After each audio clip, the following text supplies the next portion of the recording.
had any problem expressing my opinions, but what we're doing here is bigger than that. These are conversations that need to be had in an unfiltered way. Drag racing's all I've ever done. It's all I care to do.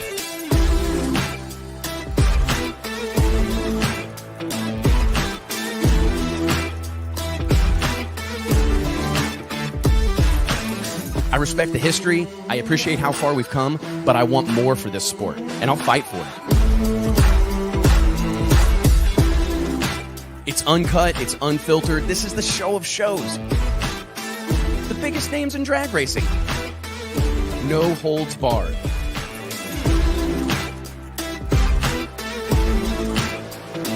This is the great American motorsport, drag racing. Prove me wrong, I'll wait.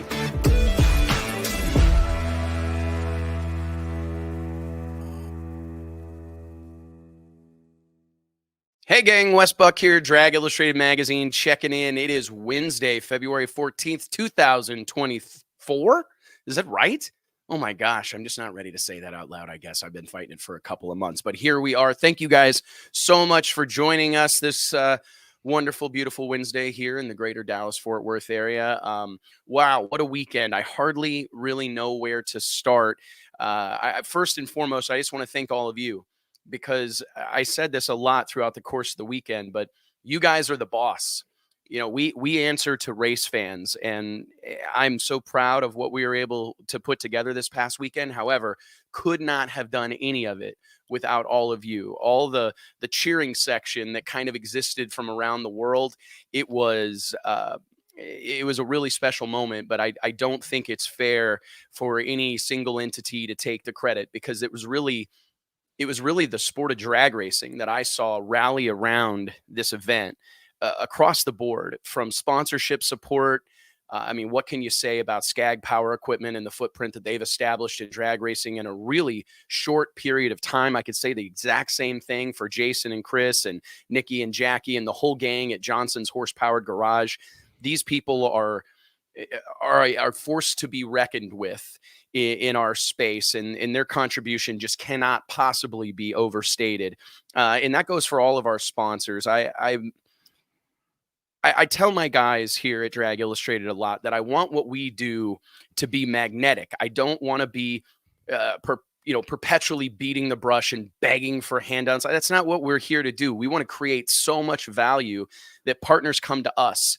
And we were blessed beyond measure to have an unbelievable amount of support from this event, and it extends beyond our sponsors to the race teams. The one of the most critical pieces of this puzzle for the Skag Power Equipment Pro Superstar Shootout in its inaugural running was to ensure that we had the best of the best there.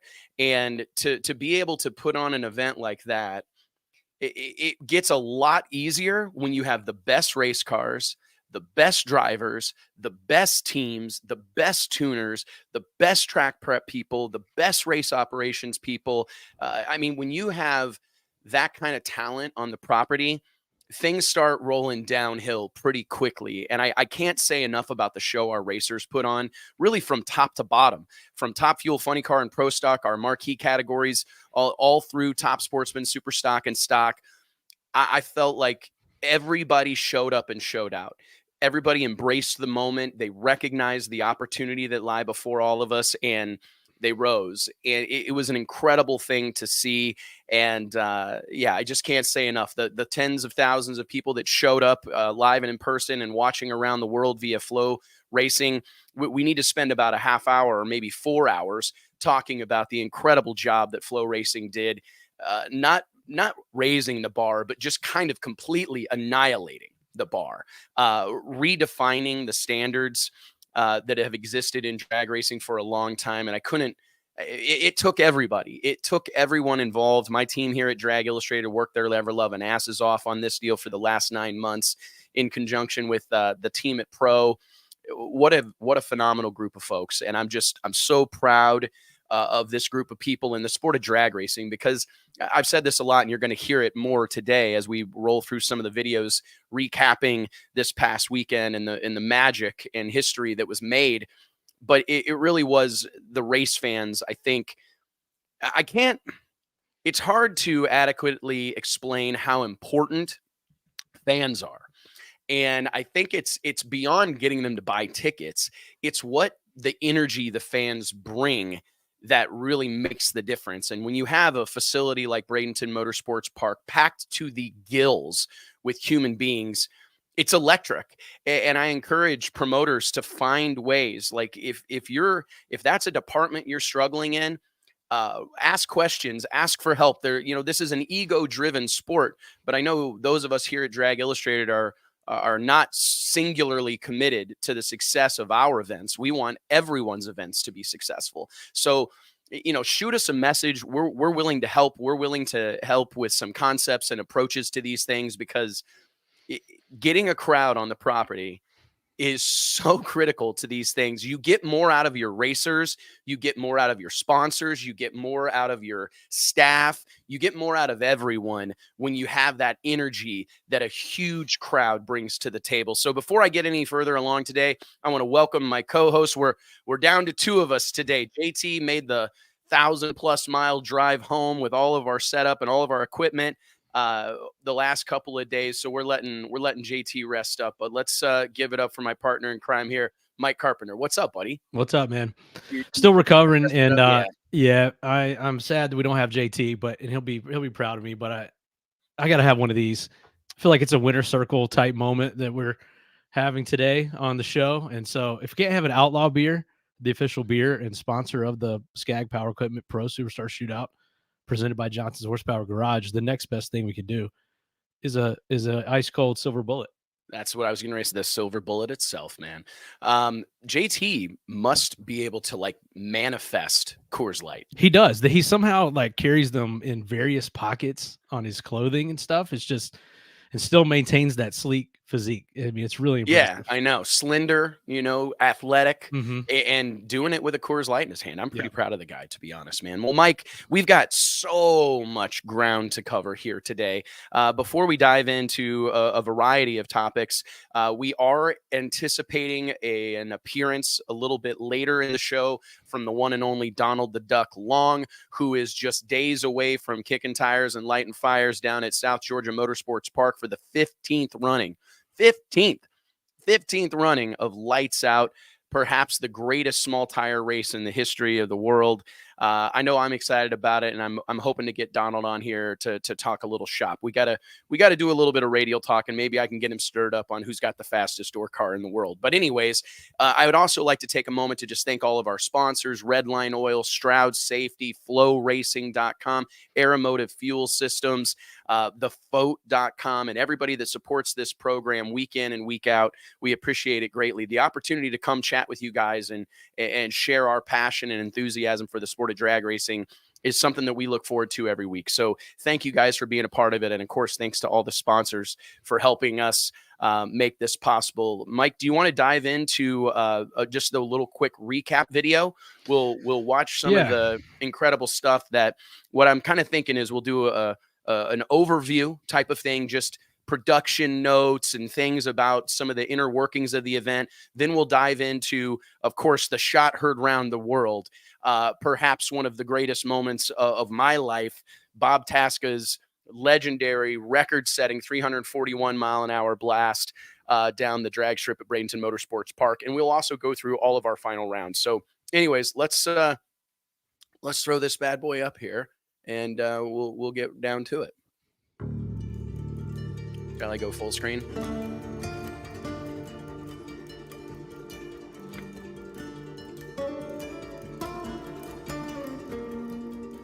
I honestly can't put this into words. I feel like I need to spend the next 6 months thanking everybody that pitched in. That's really what it was. We saw tonight thousands and thousands of fans pour into Bradenton Motorsports Park. And yeah, they were here for a big show. They were here for Nitro. They were here for the biggest person in the history of drag racing. But they were here because they share our passion for the sport of drag racing. They see what we see. It's time. We can't wait any longer. We have to make sure that drag racing's on the map. We have to make sure that drag racing is a part of the mainstream sports conversation. And I think tonight we accomplished that. We crowned 3 champions here at the inaugural Pro Superstar Shootout. $250,000 to win in Top Fuel, $250,000 to win in Funny Car, $125,000 to win in Pro Stock. We got champagne flying, tears rolling, unbelievable weekend. I can't say enough about Bradenton Motorsports Park. I don't live in Florida, but I feel like BMP is my home track. This is a place that is, you guys hear me talk a lot about it's a honky tonk, it's nitty gritty, but this place has a vibe. I feel like we filmed a movie tonight. I really do. And it's because this place is special, and it's special because of the people, the fan base that exists here in Florida. It's unbelievable. We had people come from all over the world. I talked to some people from Wisconsin, Australia, England, everywhere in between. But it's really the mark we've made in this community that means something to me. I want to be a part of the fabric of the local community here. If you can make an event matter to the people that live within earshot of the facility, you can do something big. And I think tonight we got our hooks in the local community and let them know that we're doing something serious here at Bradenton Motorsports Park. I can't say enough. Incredible performances. Doug Coletta takes the win in Top Fuel. Austin Prock, in his Nitro Funny Car debut, wins the Skag Power Equipment Pro Superstar Shootout, takes home $250,000, and Erica Enders wins $125,000 in the Pro Stock Final. These matchups were iconic, living legends, and to see them line up, the stands packed, all these people, I don't know that I'll ever recover from it. I really don't. Matt Hagan and Austin Prock, Doug Coletta and Clay Milliken, these are the best the sport has to offer, and I really feel like we created a moment here tonight, and we did it together, and that's what I'm really proud of, because this isn't really about Nitro, it's not about Pro Stock, it's not about sportsmen, it's about drag racing.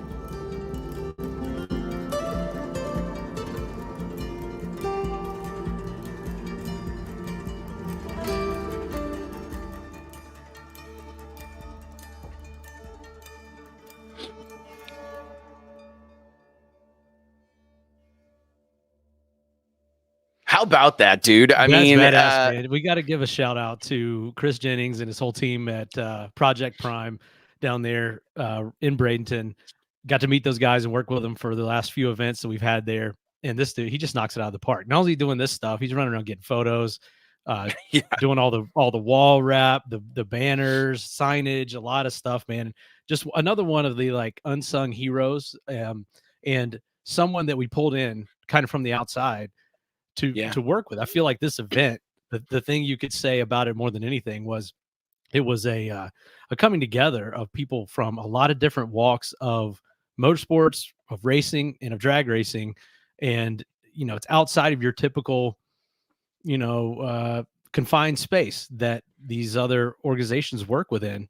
And I think it created a unique vibe, created a unique aesthetic, all these things, man. Just and got to give a shout out to all of our media also, and just the social media and the media that was produced leading up to, during, and now after the event was just phenomenal. And we couldn't have done that. The presentation to the folks at home would have never been the same. And of course we have to mention Flow Racing in that as well. And I know we'll touch on all this, but the presentation of it was lifted by all of these media members, diving in and giving it their best as well. So just couldn't ask for much more from that aspect. No, I mean, we had Nate Van Wagenen, our editor-in-chief here at Drag Illustrated, who also oversees the media operations at all of our Drag Illustrated produced events. He told us yesterday, what was it, 75 or just over 75 media members were credentialed for the 2024 running of the Skag Power Equipment Pro Superstar Shootout. And I mean, you're exactly right. I was lucky enough to get to address our media on Thursday, and chatting with those folks. I talk about it a lot, but man, there's so few of those people that are involved in our media. And this is, this isn't a derogatory comment, but so many of them volunteer. So many of them spend their own money getting to the racetrack. I mean, having been in the media business now for almost 20 years, I can tell you spend a lot of money, buying flights and rental cars and hotels and food. And it is a big bite for a lot of these folks to come out and cover these races at the level that they do. And I think that our sport in many ways is very lucky to have such a passionate community, because I don't think that exists everywhere. I don't know that there are 75 plus people that are going to travel to some event on their own dime in many cases to cover. someone else's endeavor. So anyways, a huge shout out to all of our media. Like while we're on the media subject, and we've got a lot of things to cover, but the commentary from Bobby Bennett at competitionplus.com really, I know it meant a lot to you. It meant a lot to me. Bobby, you've known Bobby longer than I have, but I've known Bobby since for pretty well 2 decades now. And to get that kind of unbiased opinion from him, and him calling it amongst the top 5 drag races that he's ever seen, I'm here to argue that it may be one of the greatest drag races of all time. And I am biased, obviously, but I believe that. I truly believe that what happened this past weekend was special and a sign of really exciting things to come. But yeah, Bobby isn't, and he calls it like it is. And I actually saw Bobby only a couple of times throughout the weekend. We were running around so crazy. Everything was a blur. And I just bumped into him at the top of the stairs going up to the tower and just, hey, you good, man? All good? You need anything? And he just, yep, everything's good. And I didn't know what to expect from Bobby, what we were going to see as far as his coverage or his review of the event. So getting that opinion from him really means a lot, really stood out to me. And, that's what crossing that line also, and being willing to come, like he said in that article, being willing to come and help promote and to cover an event put on by Drag Illustrated, then other factions within drag racing should be able to cross lines as well and pull off something like this. And that goes back to what we're saying here, where it's just a large group of people that have usually not worked together, pulling together. That's what it's been from day one. And we worked on this thing for the better part of a year. It's well over 9 months. We announced it, I believe, like August 2nd was the press conference, and the press conference was badass too. And once we did that, I was like, shit, we really got our work cut out for us to live up to the hype. And then, of course, as time went on, there were the ups and downs as we were preparing. But really, I could tell pretty much, the last 2 months, and really after we turned the corner to the new year, and things were really starting to come together, and we were really starting to see things come to fruition. And then we got boots on the ground during the week, and then seeing that crowd pour in on Thursday, because, Thursday night race or Thursday during the day, you don't know really what to expect. That's way outside the norm. Really hard to forecast. Yeah. And we thought Friday and Saturday, based on the numbers would be fine. But Thursday, when we were, packing the place on Thursday, it was a moment. I know we were all standing there in the VIP structure area for the strange VIP party, racer party after the event, and kind of like, yeah, it's on now. I mean, this is going to be insane for the next 2 days, and sure enough, it was. To be quite frank, I started to get nervous on Thursday when I saw the amount of people that showed up, like you said, during like business hours on Thursday and then into the evening Thursday night. I thought, if this continues, this place is going to be bonkers on Friday and Saturday. And that's what we got. I mean, the fans showed up in a big way. I can't say enough about it, man. I mean, just to have, and the mood was so positive. I mean, everybody was fired up and excited. I could see our racers and their crews having fun, and that's really what too. We saw that because going into they were while we were kind of building the foundation of this event, the Nature Race season was going on, and they were so tied up with that it was pretty quiet for a little while. But then once the season was over, we got to PRI. We started in January. Then really in the weeks leading up to the event, the building excitement and the amount of social media generated by these teams in the days leading up to the event and during the event, especially during the event, was super impressive to me. I mean, that helped us so much get the word out and cover and provide information on this event. And that was incredibly awesome to me. Like the one that sticks out the most to me and like kind of made me tear up was Ron Capps' interview that he did with Courtney Enders, like mid race, and talking about how, I guess like midday on Thursday, Guido decided, hey, all right, we've done enough testing for the week. We're going to wake this thing up when we're going to win this money. It didn't work out for him, but to see that switch go from, all right, maybe we were telling ourselves that this was going to be primarily a test session and to get ready for the Nature Race season, but we're here now and we see what this is and we're feeling this. And so we're switching gears. And Ron even said in that interview that he's hearing that throughout the pits. Everyone was like, no, it's on now. We're switching gears to lay it down right here. It was hard because, like, to your point, Mike, for the last 6 or 8 months, it really felt sometimes like I was like yelling into the abyss Right. because it's like all these racers were massively tied up and obviously rightfully focused on the 2023 NHRA Championship Drag Racing Series, as they should be. And I felt like, oh man, I think some of my pleas are kind of falling on deaf ears, and I was hoping that we could get them to believe. Like, we had to get them to believe, and we needed them to trust us. And like, I think we talked about this before, but growing up in Missouri, the show me state, I'm comfortable with that. I know that some people have to see it, right? They need to see it firsthand. They need to experience it. And I think as soon as we started running cars on Tuesday, they started to buy in. And when they saw that crowd on Thursday and they saw the pomp and circumstance and the level of production, I think they quickly got on board. Anybody that wasn't or was kind of straddling the fence recognized that, hey, we mean business. We're not doing this and that was my thing since day one. The very first conversation that Richard Freeman and I had about this whole thing in April of 2023, I said, if we're doing this, we're doing it big. Like, we have one shot at a first impression. We mustn't pull. We've got to go for it. We have to swing hard. Yeah, I said something similar. I remember when we came out of that initial meeting about this event, and we walked out of the trailer, and I looked at Richard and said, if we do this, nothing is the same on the other side of this.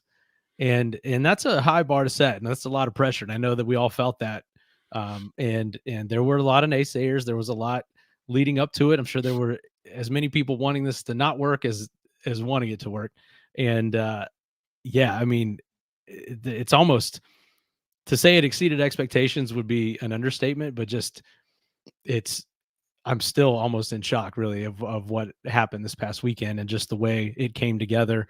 And like you said, I don't know what your phrase is, moment in the sun, or what the moment in the sun, man. A blessed moment, or weather, all the things that came together to make this happen. Like, it needed to happen. It was meant to be, and there were so many people pulling in that direction that made it happen. And to your point about once those cars hit the track, it was real. I think that's the moment when these cars, and they started making really nice runs in the heat of the day. And that's a tribute to Kurt Johnson, Total Venue Concepts, and his whole team, Chad Head on the competition department, John Sears and our whole tech department, Bob Blackwell, everyone that was heading up those departments. Once these teams and these racers and crew chiefs, probably mainly more than anything, saw, okay, we can actually, this is going to be legit. We can get down this track, and we can, because it'd been what, 25 years or whatever, more, 30, right? 35 in the late years. 80s. Yeah. And then those nitro cars, we talked about it, that video from 1988, where I think John Force had made a pretty good run. And what did he run? Like a 560 something? I think a 565. And it was like, it looked pretty impressive, right. And then I'm going, well, we now got Pro more Mods cars running do that. Pro Mods run 560. And so these nitro cars that we brought down there are nothing like the nitro cars that had been there previously. So there were just a lot of unknowns, and a lot of people took a big gamble to make this happen. Not, Skag and their investment, Johnson's Horsepower Garage, all of our sponsors. We even had Toyota, Ford, big companies behind this thing, Flow Racing and their investment on the production end of it. A lot of people stuck their necks out, and I think it paid off. I think so too. And it just reminds me that, like, fortune favors the brave, and it's like, sure. I think that this was a stressful thing. I mean, we had a lot of things to consider, the longevity, the sustainability of this over the course of time, how it impacts other things that we do, specifically the World Series of Pro Mod, being that they're relatively close to one another on the schedule. So there was just a lot of things to consider. It was a big gamble, but again, I'm proud. I love to roll the dice. I love to take a chance. And I have that much faith in the group of people that I surround myself with, largely you and everybody else here, that I never really worried. I felt confident we could do it. And I felt confident if we could get everybody there and show them a good time, because that's really paramount. I mean, I know it sounds silly, or it's like, perhaps cliche, but you and I have spent our entire lives at the drag strip. And this shit is hard, bro. Like this will make an old man out of you. Drag It will is for people that break love you work. It's and really hate is. money. Love work and hate money. There's I'm going to stick with the love work part, because it's Yeah. like, man, if you think about it, it is just all work. It's almost all work. You have to really love the process and love work, because the rewards are just fleeting and come and go so quick, and it's over, and it's back to the work. But to your point about the team, we do have an awesome team here at Drag Illustrated that you have assembled, and your secret or superpower or whatever is pushing people out of the comfort zone, because that's what this whole thing was. Pushed a lot of people out of their comfort zone, and we all looked at each other and like, oh shit, what has Wes gotten us into this time? Yeah. We've done that a lot throughout the years and go, Yeah. oh my God, what's he getting into? What's he going to get us into now? How are we going to make this happen? And we were really jumping into the deep end on this one, and it was the highest stakes yet. And to see it pay off, man, it's proof positive exactly what you're saying. And there's all this narrative. I watched a little bit of the Competition Plus Power Hour. I watched another podcast. I can't think of it. Joe Costello and Reinhardt's podcast, WFO Radio.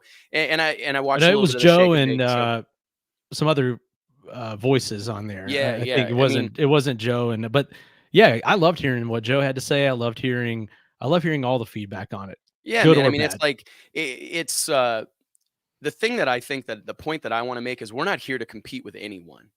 And I say this a lot, and I'm going to try to stop saying that because I keep saying it, but competition happens at the bottom. Collaboration happens at the top. And that's what you saw here. The best in the world coming together, collaborating, and working towards a shared vision, right? And the destination, what we wanted to accomplish, was clearly defined. Roles were clearly defined. And I think that we're not here to compete. We're not here. I want to create a new tier of drag racing events. There's a tremendous amount of drag racing events in our sport that are fantastic, not just here in North America, but like literally around the world. I mean, there are incredible drag racing events in Hockenheim, Germany. There are incredible drag racing events in Australia. There's incredible drag racing events in Europe at Santapod and all over. And we're not here to compete with anyone, specifically not the NHRA. I want to create a new tier of drag racing events that are concise, that are relatively time sensitive, where the action happens quickly. People are able to come out for a day and get their money's worth, come and go as they please. And I think that that's kind of where we started, like that's the point I wanted to make, is we're not here to do this. Yeah, we're not here to do this 20 times a whole series. Yeah, exactly. No. It's not, you could not do what we just did 20 times a year. And it wouldn't have the same effect. So these are preseason, end of season, specialty shootout type races. Then it's time for these guys to go chase a championship. And there's nothing wrong with that. There's room for both. There is room for both. And I think that that's the thing that I keep going back to. We were lucky enough to actually have some guys from NHRA on the property at Bradenton. I was really surprised to see some of those guys, but I got to spend a little bit of time with Ned Walliser, who was there, chatted him up, made sure that he was VIP'd up and had fun. And it meant a lot to me. And I think that it was hopefully a positive indication of continued collaboration, man. I mean, a high tide lifts all boats. The fact that Sports Illustrated ran Sports Illustrated, not Drag Illustrated, Sports Illustrated, a company that 20 years ago sued me for logo infringement. I mean, Sports Illustrated covered our race, picked up our race recap. And I hope that Auto Week, tons of racing junk. Racing junk. I mean, Annie Profit was there. I think it's from all the way over from the West Coast. She's always been a big supporter of everything we do. So yeah, it's a lot of good stuff, man. There's so many good questions popping in these comments. Like we have to answer some of these. Let's do a Q&A. Let's go. You want to dive into the round results, or what do you want to do? Well, go ahead. Let's just talk more about. I think everyone's got the results, but let's just talk a little bit more about. I've seen a couple questions of, so how did this event come about, and tell us about the meeting at ZMAX. I saw one question, and if you know, maybe we don't have to spill all the beans, but let's talk about that, because I don't know that we really ever Yeah, brought that out in man. public. So it's kind of an annual tradition specifically for Mike, Brett, and I. Brett Underwood is our VP of sales at Drag Illustrated, and obviously Mike's my right-hand man and has been for 100 years now. But we've kind of made it a little bit of a tradition to go out and spend a couple of days with our drink card racing buddies, the Top Eliminator Club there at ZMAX Dragway for the NHRA 4-Wide Nationals. So we kind of always make it a point to go to that race. And of course, we're there to do a little bit of business, but we're primarily there to go see some of our close friends and hang out with the DHR guys down on the top end. Catch us at Bonefish Grill. Catch us at Bonefish Grill after the races. And so I flew out, and I actually almost blew it off last year, if you remember, because we were just a couple of weeks removed from the World Series of Pro Mod, and I was still kind of smoked. And I thought, nah, I always go. We got to go. So we went down, hung out with Jim and Tom and Mike and the whole guys at DHR, hung out at the Top Eliminator Club. And I think that was on Friday. And Saturday morning, my phone rings, and it's Richard Freeman. And that's not a surprise. Normally he calls me before I'm awake just so he can bust my balls about not being awake. But he called me first thing in the morning on Saturday. What you're about to get. Oh my God. Richard you never Freeman know. calls your phone. And if you don't answer, then you've got a whole other problem. That's a whole other thing, because then you've got to spend the next couple of days fighting about not answering his call. And before you well, what'd you call about? Now that we've got the fight about not answering your call. But anyways, Saturday morning, my phone rings. I answer it. Wes, are you at the track? Yep. On my way now. Pulling in.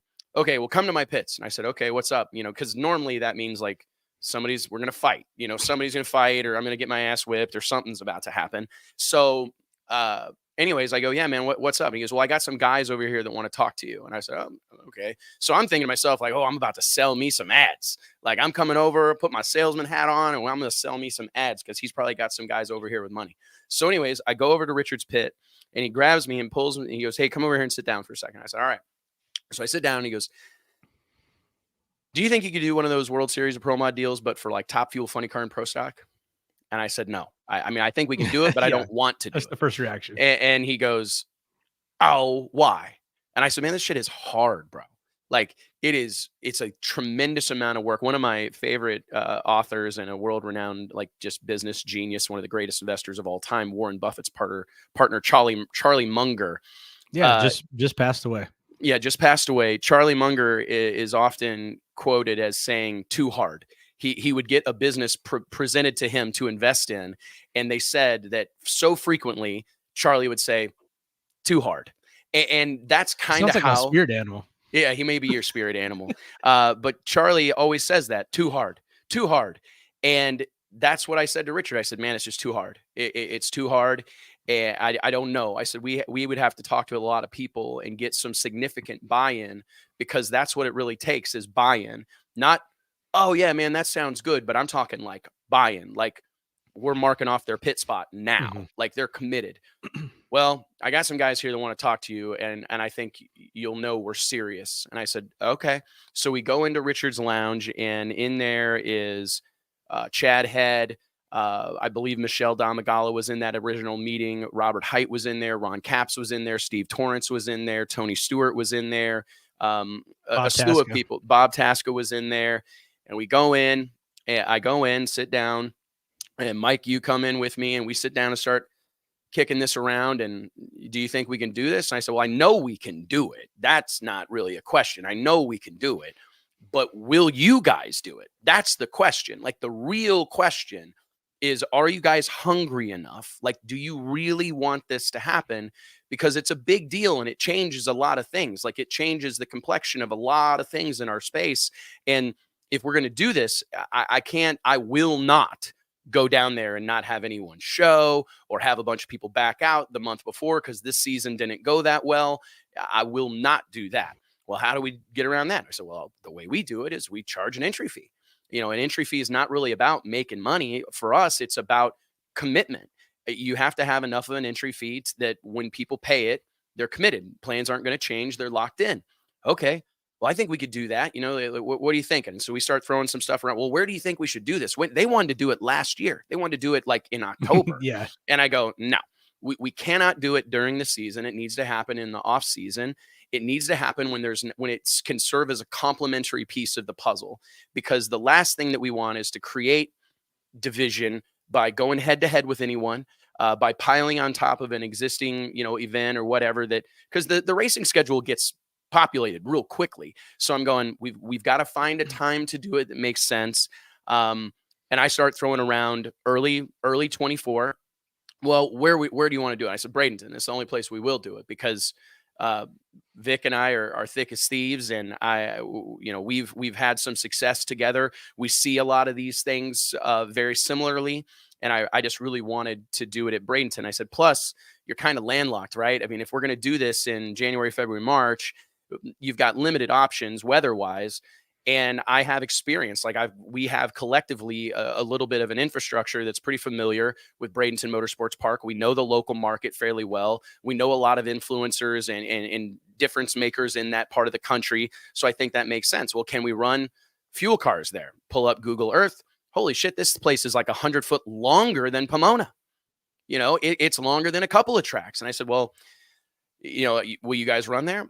Yeah, absolutely. I said, okay, well, so that solves that.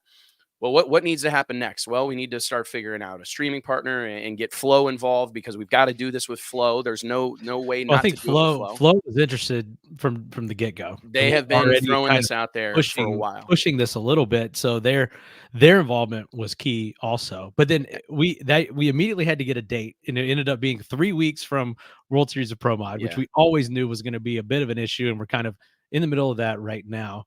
But then upgrades and improvements to Bradenton, all the back and forth. And I think it's funny too. Little did we know in that meeting, I had met Michelle Domagala one previous time, and I had maybe met Chad Head maybe one previous time. Chad's intimidating. I typically try to not be around Chad. Like, I love Chad now that I know him really well. I want to be around him more. I love Chad. He's awesome. And little did we know that really, all those people were involved. Bob Taska was heavily involved. Torrance, Tony Stewart, even Richard, everyone in that meeting was heavily involved. But me, you, Chad, and Michelle have basically worked joint at the hip for 8 hours a day. It feels like, for 9 months. And like, I can't tell. In one minute we're over the moon. The next minute we're all going to kill each other. And it's been that kind of relationship. And so it's just interesting when you go into those things and you see these people and you're thinking about how this is going to go. You don't realize that these people sitting in this room are about to change. We're about to change each other's lives, at least for the next 9 months and probably longer. And it's just, when you think back to a moment like that, it's really interesting. It really is, man. And I told them, I said, life's different on the other side of this, like, just for everybody involved. And I've said that several times here recently, excuse me, that this is a significant happening. It hasn't happened. It's never happened at the level that it just happened.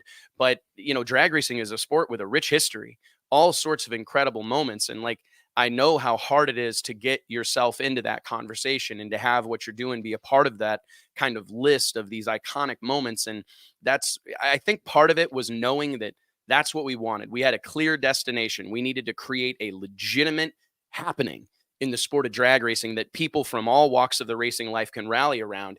And things continued to that point. Things continued to get added.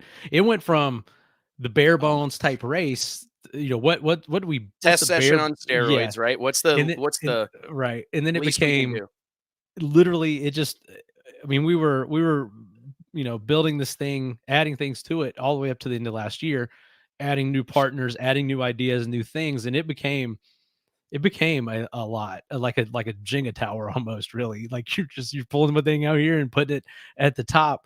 And it just speaks again to the collaboration effort, the collaborative effort of this group of people. And what we were able to do with, like I said, a group of people that had never worked together. Even like you said, I think you said it on your Flow intro, which was awesome, by the way. It was cool. It was intimidating. That was awesome. Where some of these pro stock guys had never even spoken to some of these fuel guys, and vice versa, raced together 20 something times a year for years and never even speak or cross paths. And that shows a little bit how walled off this deal has been. And of course, us being, drag illustrated door car racing, the what do you want to call it? Outlaws of racing media. I don't know what you want to say. They were a little bit unfamiliar with our game. We Yeah, were for sure. unfamiliar with their game, and just to make that all work and gel, to me, is the biggest achievement of this whole I mean, I was literally just situation. telling that to Chad and Michelle yesterday. I said, listen, I know that I'm batshit crazy. Like, I change my mind, and when I change my mind, I change it hard. I whip the wheel. I move fast, build the wings on the way down. I don't get. I mean, Mike handles details, right? I'm a idea guy, and so it was like I didn't I know I have was to signing up for that apologize. 20 Yeah, I years have to ago. apologize sometimes for that, but it's like I felt truly if we could get everybody to swim in the same direction, and if you were involved in, and I've said this to a couple of racers in recent days, is that the real key is wanting to be a part of it. And that I say it to these folks all the time across the board, that I want people to want to be a part of it, want to be there, want to race in it, want to be in those grandstands, want to be in the pits. And that really changes everything. And I'm proud of that, because we created something of a fraternity down there, like seeing all those drivers behind the Skag Power Equipment music stage that were, cutting it up and giving each other a hard time, and seeing Greg Anderson talking to Cruz Pedregon, you know what I mean? And Clay Milliken talking to Erica Enders. It was like, see, guys, we're all just drag racers. I was talking to Mike Salinas this morning, and I said, I think our sport for a long time, especially at the highest levels, we've spent so much time and energy trying to emulate NASCAR, right? Trying to emulate Formula One, trying to emulate IndyCar, trying to dress our sport up. The cold hard truth, man, is we're drag racers. We've got grease under our fingernails. We're wearing blue jeans. We worked our ass off. We spent money we didn't have to get here. This is a different thing, and we've got to start leaning into our identity, being authentic, not trying to be something we're not. I made it a point this weekend to wear a black t-shirt and blue jeans every day, because I wanted the fans and the racers and everybody there to know that I'm just like them. I ain't looking down my nose at anybody. I'm a glorified race fan. I mean, that's really what it is. And I want people to kind of lean into that. Our sport, we're outlaws and badasses, man. Drag racing was built on the back of do-it-yourselfers, blue-collar guys with their shirt sleeves rolled up and a pack of smokes in them. This is not Formula One. Let's quit trying to be something we're not. And we had some of let's those be guys who we there. are. Don We did. Garlitz was there, and he was awesome. He did a cackle fest in his pits. People were loving it. Even some of the, like, Del Worsham was like over there watching it. I think it was like between rounds. He probably needed to be working on a car on their car, but he's over there checking it out. And you could tell Don didn't say a lot, but he was just watching, and you could tell that this was how this man always envisioned this sport being. And we know about his situation with Wally Parks and how he did some events similar to this, and kind of had the similar idea of doing one-off races that operated differently, paid a different purse. And of course, being there in his backyard in Florida didn't help too, but you could tell he was having a hell of a time. The photos of him cutting it up with Connie Kalita, oh my gosh, brought tears to my eyes. A lot of tears brought to my eyes this past weekend. I mean, that's what you want. I want it to be fun, man. Yeah. I don't mean to belabor the point, but it's hard enough. If we can't have fun doing it, screw it. Yeah. And I think, to that same point, talking about fun, and another GOAT that was there, John Force. You and him, I saw there were a couple times he comes flying up, and you can't really ever tell what's going on with John behind the aviators and the hat, and you don't know if you're about to get an ass chewing, or if he's every time I saw him coming, I kind of held my breath. Right. Oh boy. And tell us a little bit about that, some of the conversations you had with John, and to have John Force show up to this race, and have every one of these teams, as soon as entry fees were opened, paid their entry fees immediately. The full field was set in June, fully paid. Every team committed, and then every team showed up to this event. Minus, I think there were maybe a couple switch arounds because of a driver change or whatever. Everyone else showed up, and that to me meant a lot. And so, tell us about some of the things John had to say about this event. And of course, it didn't hurt that his team went over and won the 250K. It was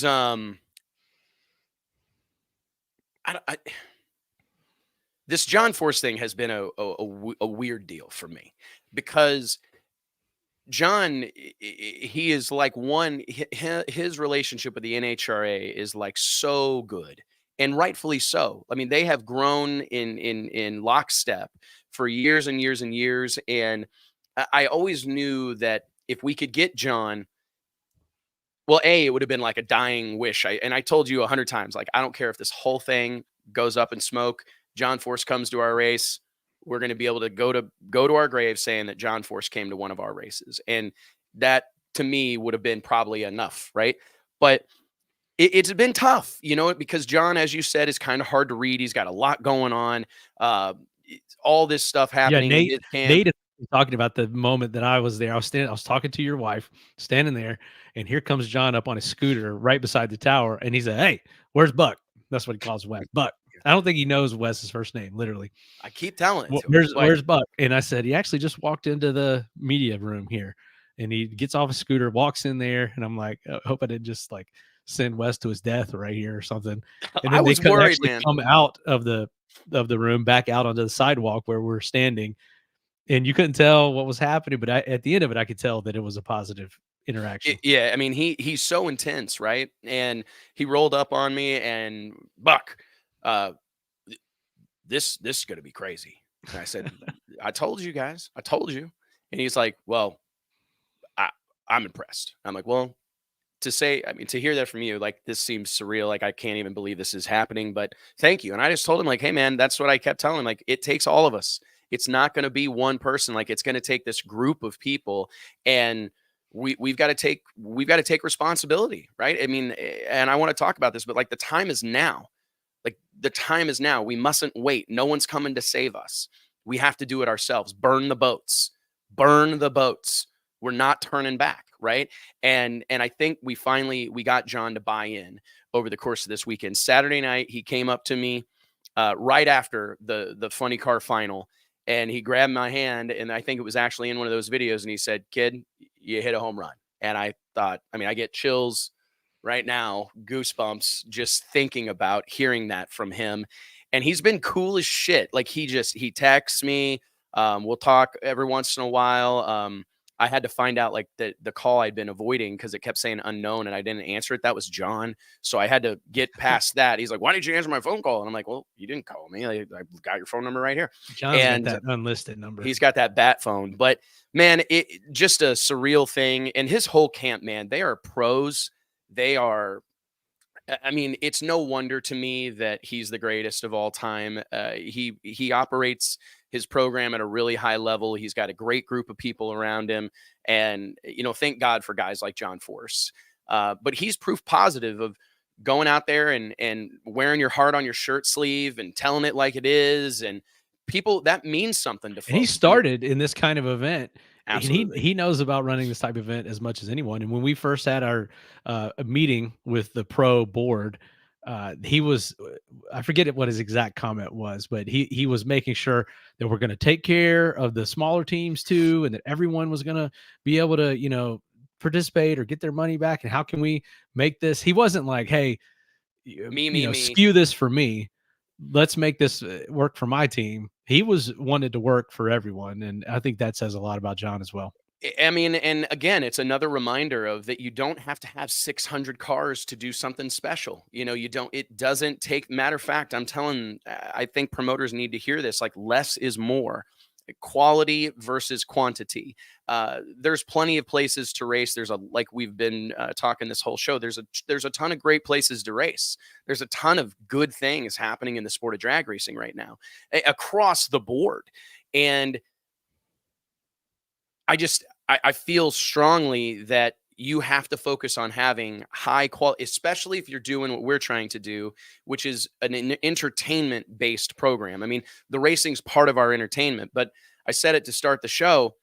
If you've got the best racers, the best cars, the best teams in the world, like, that's a big cheat code, right? I mean, we've got guys that are coming up there that are prepared.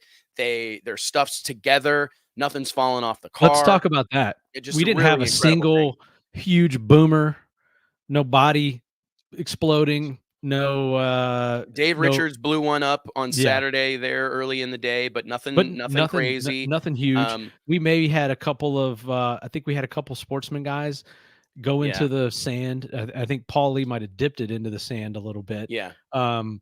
Nothing huge. No one got hurt. There were no major accidents, no major crashes.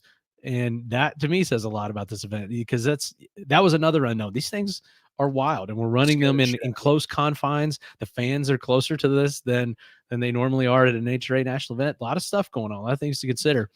And that all, again, another testament to Raleigh Miller, his staff, all the people that we had there making sure that this event flowed as well as possible. We had a few moments, and I actually think some of the one of the longer downtime moments that I think a lot of people are talking about on Saturday was a medical emergency in off-site or off. We had a little kid choke on a hot dog. So what a deal, right? He's okay from what we understand, and they got to him in time. So some things are just out of your control like that. The traffic getting in, all of these things that are generally a result of just it being overwhelmingly positive as far as attendance, and some of them, can be improved next year. We get more swings at the bat. There are definitely some things that we could change, but we having the World Series at Bradenton, having had experience with this, we staffed it as well as we possibly could, had bathrooms, traffic, parking, food, all the schedule. We kept adjusting the schedule throughout the day. Chad Head and Gavin Carter worked together, making that happen to make it go Raleigh Miller, make it go as well as it possibly could.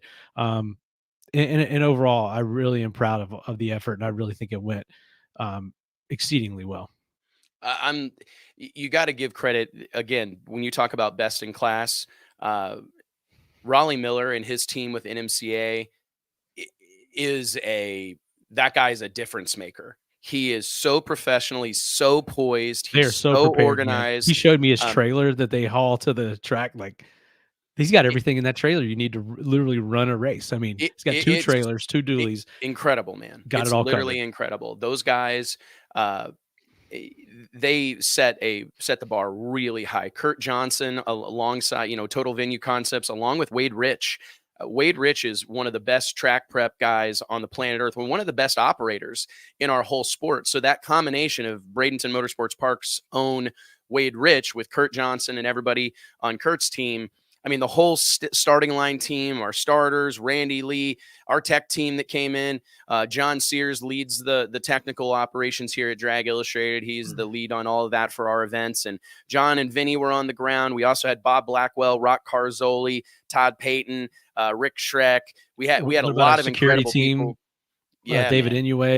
David Inouye. We had about, at one Peter point, Connery. I think we had 8 police officers there.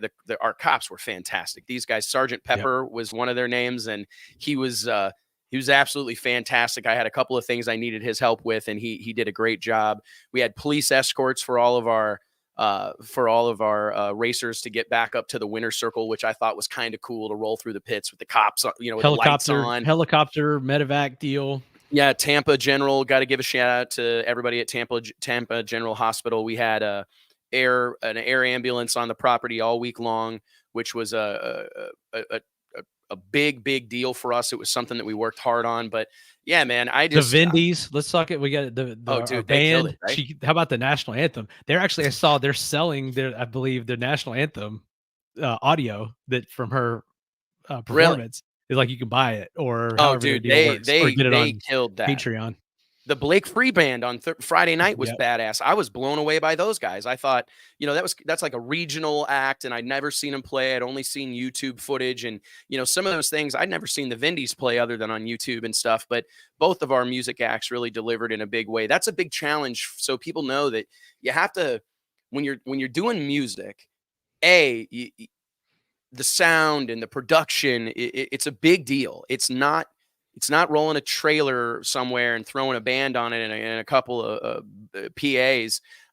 It's a big bite, and you also have to factor in how is this going to impact our ticket prices? Because we were trying to, do you bring in a big name, like a well-known recognized talent? That sounds good, but it's so expensive. You spend $100,000 on Luke Combs or whatever to do a fly-in show. Because the way a lot of those musicians do these things is they have two options. You have like their full production where you're bringing in buses, their whole band, all that stuff, which is obviously very expensive, millions of dollars. But a lot of these artists will negotiate what they call a fly-in show, where you have a house band, back them, and they fly in with their guitar, and they do an abbreviated 45-minute set or whatever. And you can typically get those things done relatively reasonable. Not you thinking cheap. about doing that with the ukulele? I could doing like a fly-in uke. I'm gonna put a fly-in uke program together, but Yep. I'll spare everybody. But anyways, but we had to think about that. Do we try to get a big name act? Because then you start thinking we're going to have to roll some of this into our ticket prices.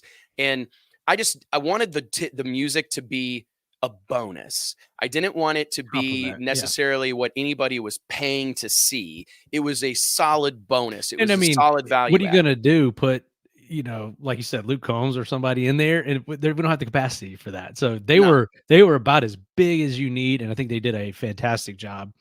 And let's, Al Tucci. Oh, dude, Steve Al Logan. Tucci, Steve Logan, Jack Beckman, Ralph Shaheen. Mm-hmm. We'll talk about the Flow broadcast specifically, but Al and Steve did a fantastic job bringing that energy. I got to tell you, man, Steve Logan's intro for me on Saturday, that was a little bit over. Like, I'm hearing him say this, like he's saying something about Jeff Bezos. I did hear that. He had, what did he say? Like Jeff he said, West is to drag racing what Jeff Bezos was to e-commerce or something. Yeah. And I'm like, I hope like that was bold. That was bold. But I appreciated it, and they did a fantastic job. What I like about the talent that we work with is first and foremost, we try to make sure they get treated like talent. That's something that gets lost in our sport a lot. So I want those guys to get like treated well, and I want them to be able to bring their friends or bring their family, whatever they need, try to food and drink them, keep them happy, because they deserve that. In my opinion, they deserve to be treated like talent. So, but those guys did incredibly well. Jack Beckman and Ralph Shaheen, I was really happy with how that turned out. I think my vision for that was to create two distinct experiences, right? Where there's a live event experience where you're getting to hear Tucci and Logan, and you're hearing the bombastic, all that. You're getting all that live in what's the word? On property, right? That's a standalone experience. But I feel like if we want, what I wanted to achieve was I want this thing to look like any other major league sporting event. So I felt it was going to be important to have everybody focus on their task. So like Al Tucci and Steve Logan's role was to entertain the crowd, right? The people that are on property.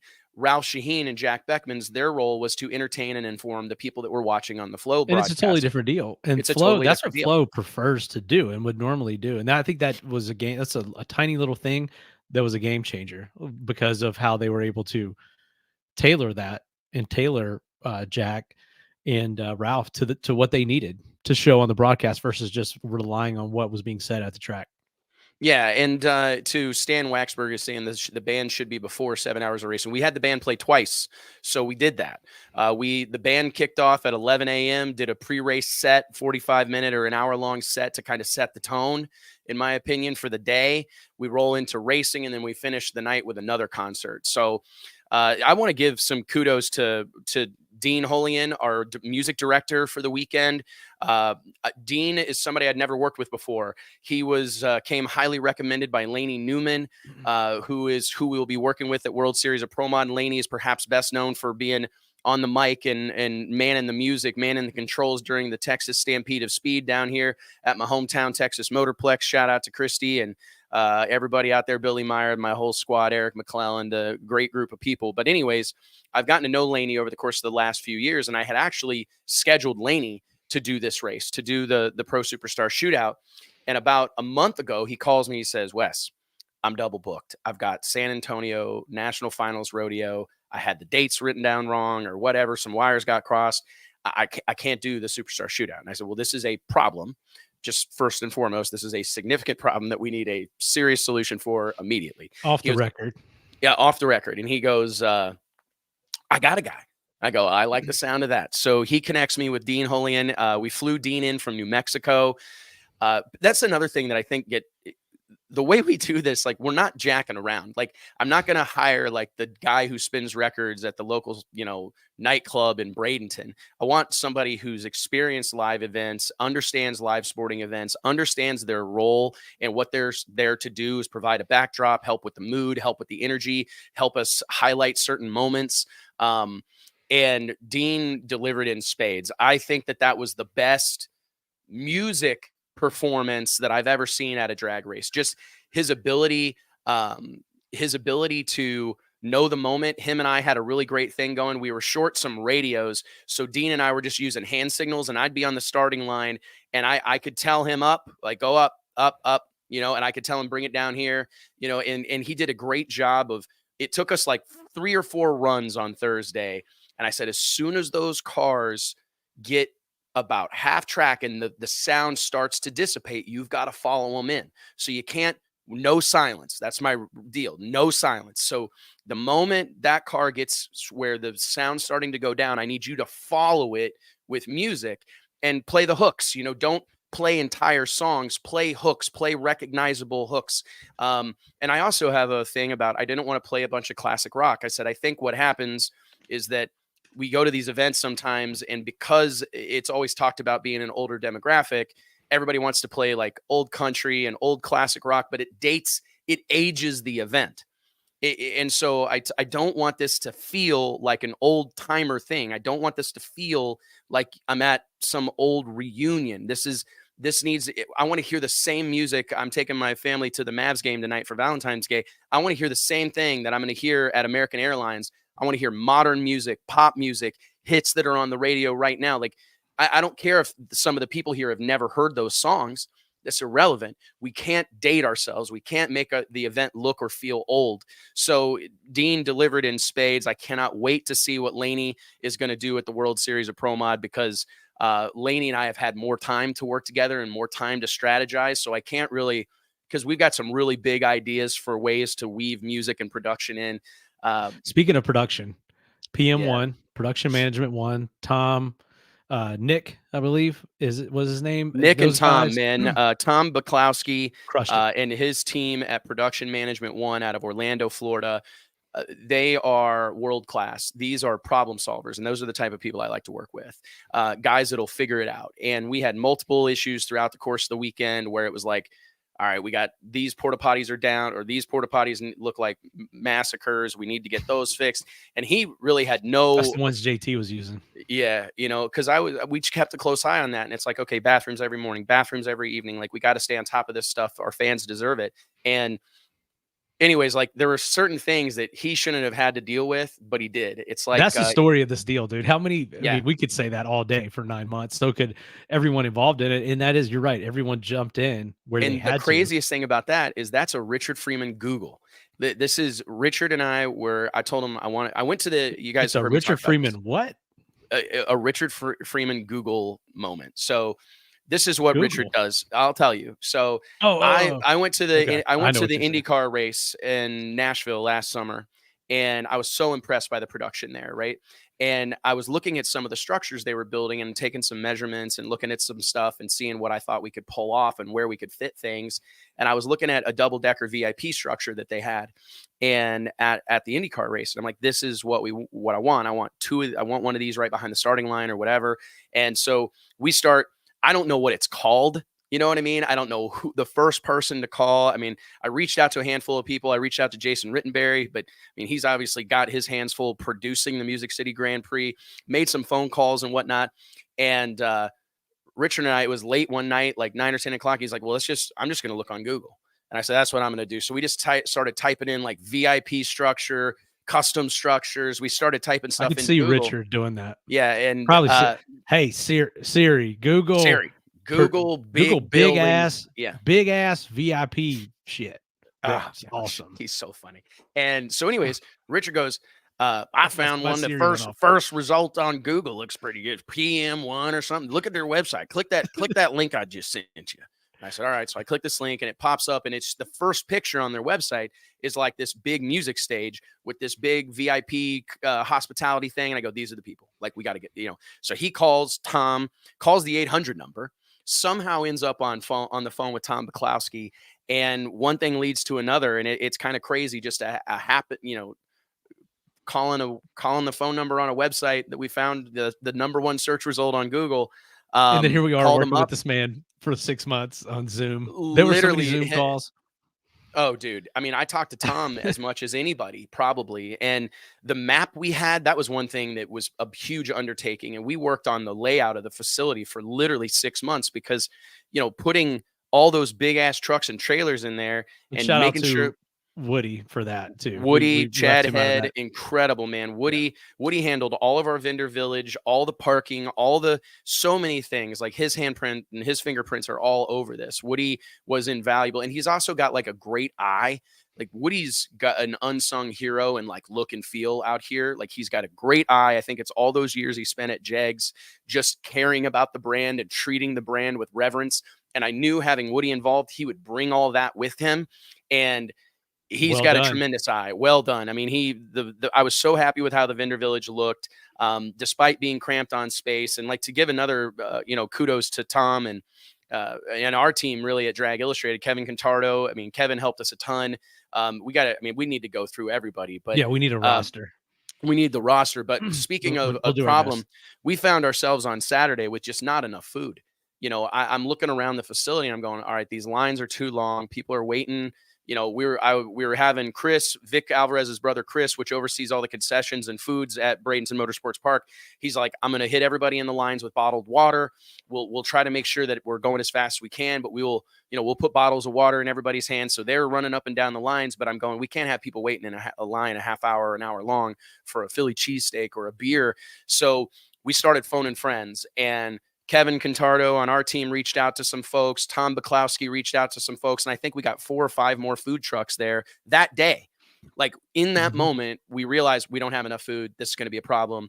So we start calling, and we had 5 more food trucks on the property Saturday, which really took some pressure off our concession stands and helped a tremendous amount, man. And it's just, but that's the type of on the spot, instantaneous problem solving that's required. Like, we had our service provider for our porta potties completely no-show us on Friday. Didn't even show up. Yep. No advance notice. I mean, we planned this. He had a wisdom tooth issue. Yeah. I mean, I had every issue this weekend, and I should, I got every, you know what I mean? Like, we don't need you to speak clearly. We need you to, we don't need your mouth to be in good shape. We need you to empty out these shitters. Like, that's what needs to happen. But completely no-showed us. Shitters are a big deal for a drag race, dude. They really are. Critical, man. Mission critical is shit and shit pumping. It's crazy how hard that is to get done. Like, part of me wants to start a company that does it. Because it's like every one of these tracks need help with it. And it's so hard to get it done and to get it done consistently. Like, we went into it and I said, we need to have a morning pump session and we need to have an evening pump session.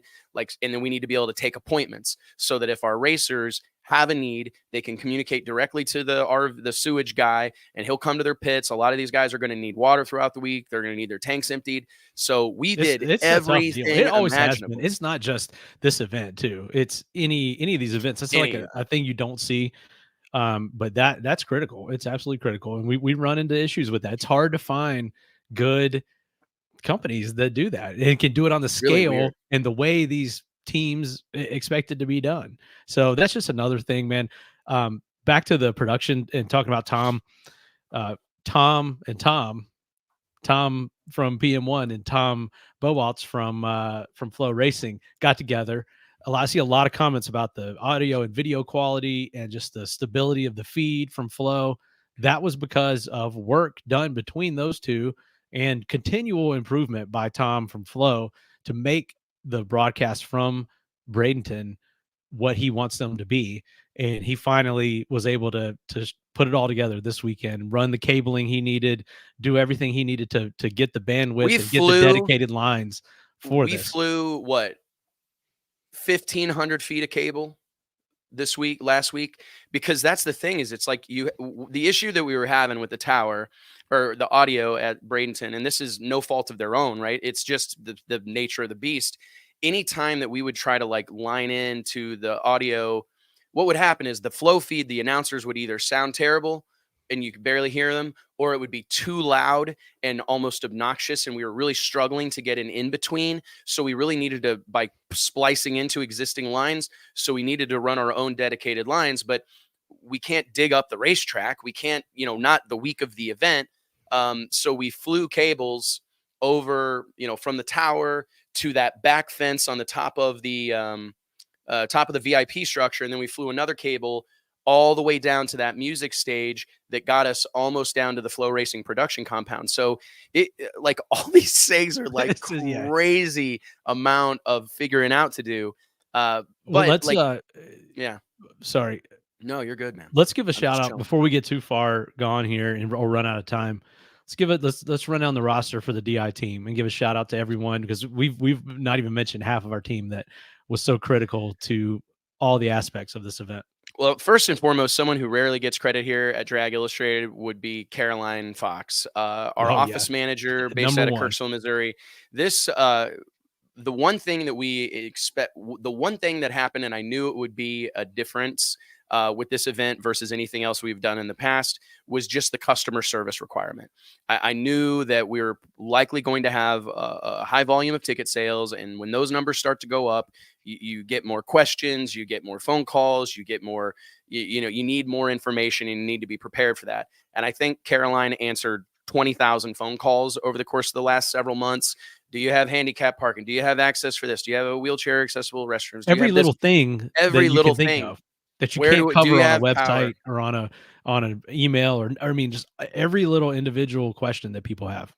It's a huge thing, and I just want to give credit to Caroline, because she doesn't come out to the races. She's totally cool being behind the scenes and wants to be behind the scenes, but she actually made an appearance on the show last week, if you remember. That was pretty wild. She did. And that was a rarity, but probably more of you people have communicated with Caroline than you even know, or communicated with any of us. So shout out to Caroline. She answers my phone after 3 rings to Caroline. So she gets a lot of phone calls that are headed my way. And she's a huge part of this. I think she's been at Drag Illustrated for well over 10 years now. And that's one of the many things that I'm proud of. But when you join this team, you're typically a lifer. We've had very few people ever leave the company, and I'm really proud of that. It's my extended family. I want to give credit to Nancy Coppin. Nancy is our controller here at Drag Illustrated, and she really is a big part of what we do. Like, she helps me. She's dealing with the money from this deal right now. She's dealing with the money, all these payouts, all this stuff. She keeps me on track. She remembers the things that I say that I don't remember I said, and she reminds me of what we owe this guy, or what we're supposed to do for this guy, and it's really an incredible thing. So I can't say enough. She takes a week away from her family. She's got 5 kids, married, and she takes that time away to come be a part of the race. And we really couldn't do it without her. It's unbelievable. I mean, every one of those racer packets and every one of those things that got, all of that stuff, pretty much every signature on a waiver, Nancy likely made sure happened. JT Hudson is my brother-in-law, but he's one of my best friends in the world, man. And he's the glue guy here. It's hard to find people anymore that will do whatever it takes, right? We're in this kind of age of that's not my job and specialization. And that shit just doesn't really work around me. And that, I know that sometimes that could probably be problematic. But I expect a lot of people. I expect people to figure it out. If they don't know, I expect them to figure it out. And JT constantly figures things out for me. And he does a lot of the stuff that's not glamorous. He's there when it's time to fight. He's certainly there when it's time to party. But I can't say enough about what JT means to me. It really is a crazy thing. Kayla Zadell and Nate I got to say, Nate Van Wagenen I met Nate when he was 16 years old. He came to work at Drag Illustrated shortly thereafter.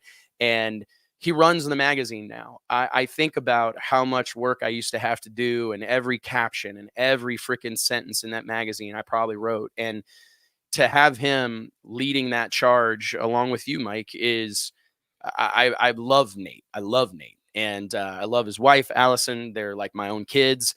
And I couldn't be more proud of wrangling that media this weekend. I mean, Nate's always fighting a big fight. Nate's never working on something small. He's always working on large scale projects.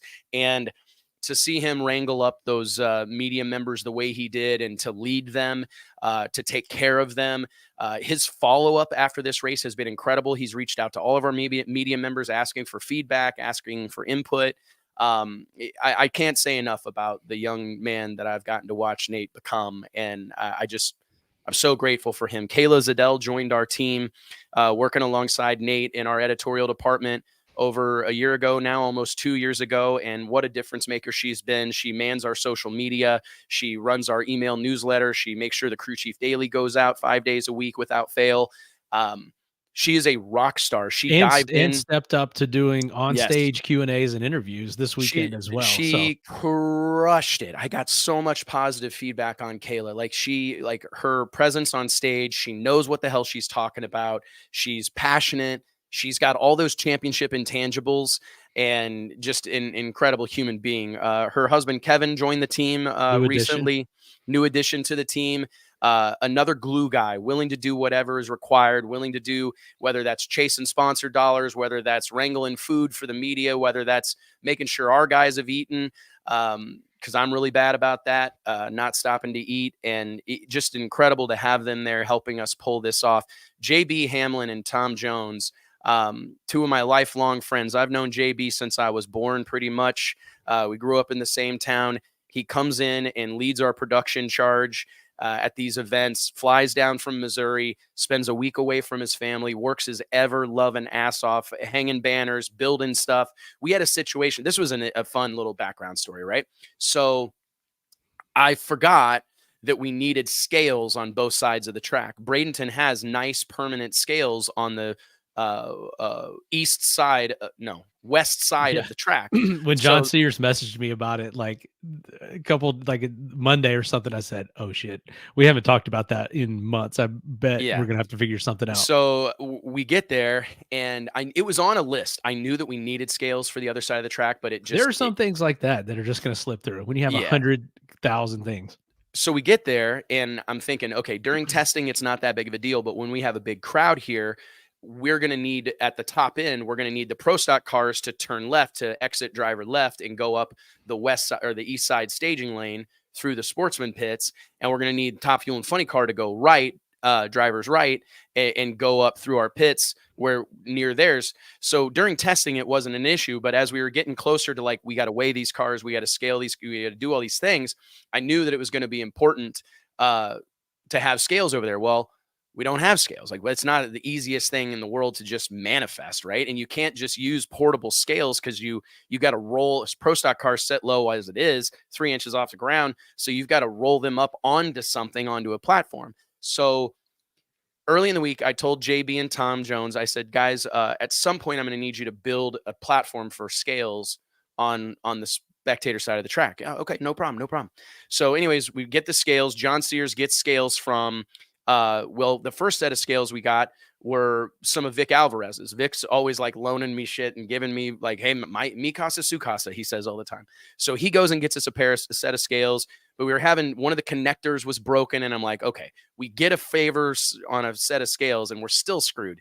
So and Eric Latino gives John a brand new set of Intercomp portable scales. Just use these. And I'm like, fantastic, because that's what we need to use anyways. Intercomp supports Drag Illustrated. Aaron Van Heel is one of my best friends, known him for 100 years.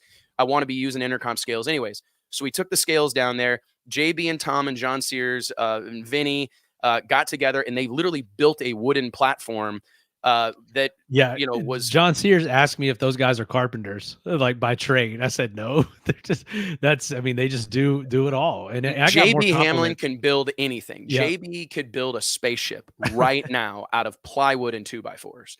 And I got more compliments about those guys, like just from our the pro team tech team, anybody that interfaced with them and their effort throughout the week, because they were there, Sunday, right? Yeah. They got there before I did. I got more compliments about those guys than anything.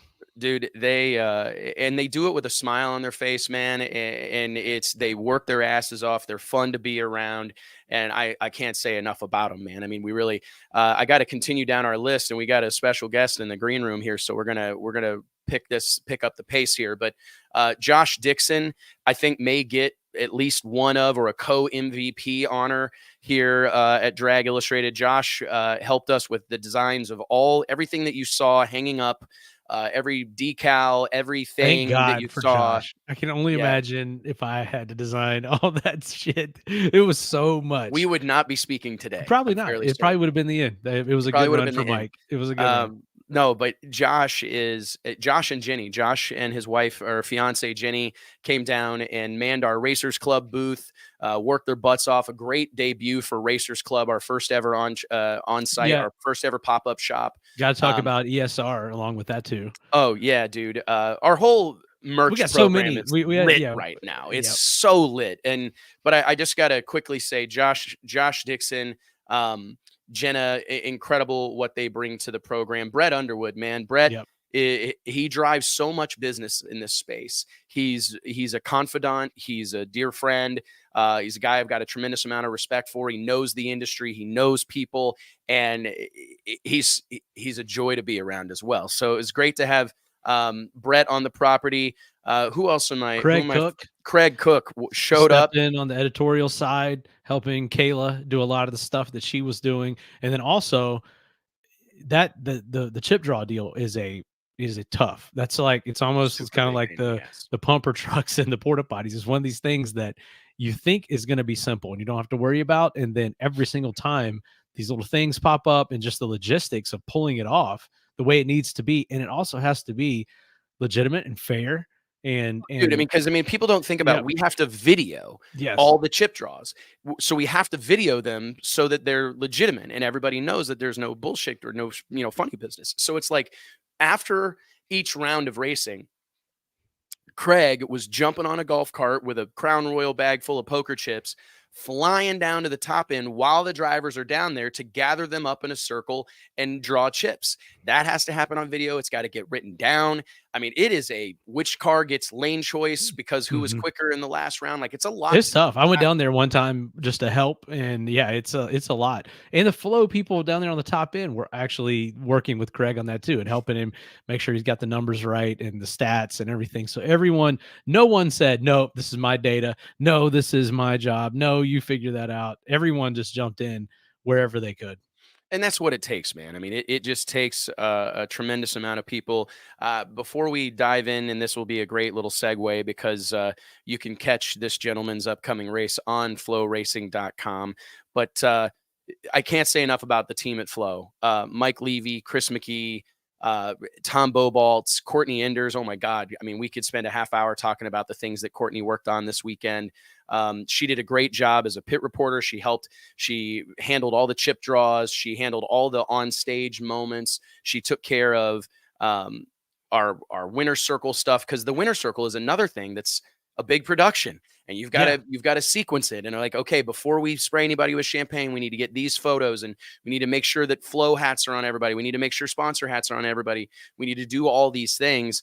And yeah, man. And Mike, Jamie Howe doing interviews. She was great. All the Eric Shermer, all the behind the scenes people at Flow. I think they had 30 people there, and just took it to another level. I mean, people don't know that we brought in, Flow brought in two producers formerly from ESPN to oversee the operation of this. And like that initial interview that you were talking about when I was alongside Jack Beckman and Ralph Shaheen, that was intimidating, dude. I was talking and I could hear Ralph and Jack in my right ear, but I could hear Eric, the producer, in my left ear. And like, that guy doesn't play.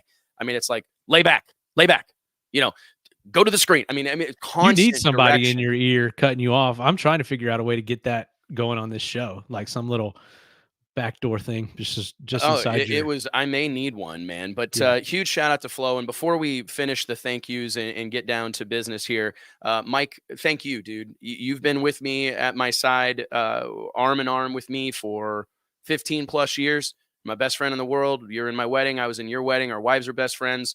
We're intertwined, and none of this happens without you, man. And I wouldn't do it without. I don't want to do it without you. And Ride or I die, can't. buddy. Ride or die, buddy, man. And we had our moments this weekend putting out fires, and you're on did. one phone call, I'm on another phone call, and it's like, holy shit. But we got through it, man. We did it together. The whole sport did it together. It's amazing to say, like, when we're naming all those people, how it was at one time, you, me, and just a couple of other people, and we all had to do so much. For a long time, it was you and me.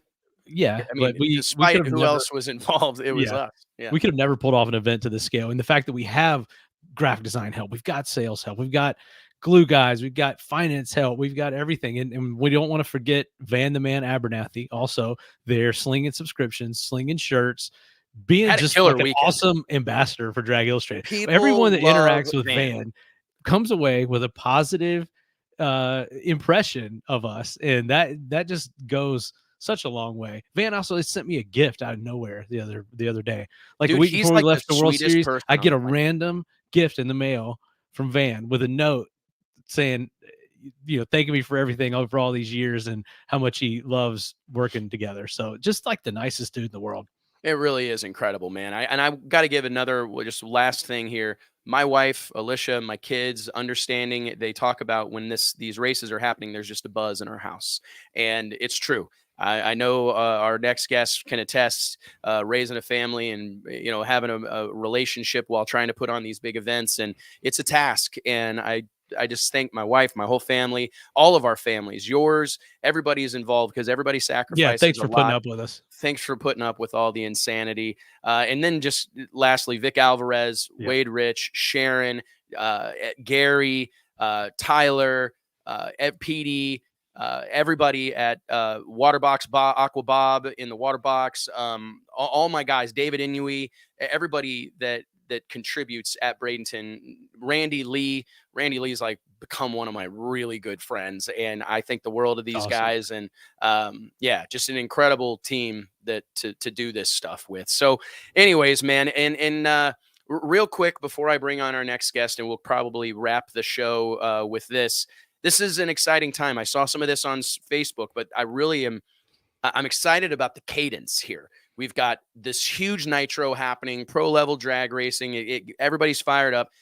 Follow it up with the biggest radial tire race on the planet Earth, right? Then roll immediately into World Series of Pro Mod and immediately into the Gator Nationals. Like, if you're a race fan, this is the time of year that you live for.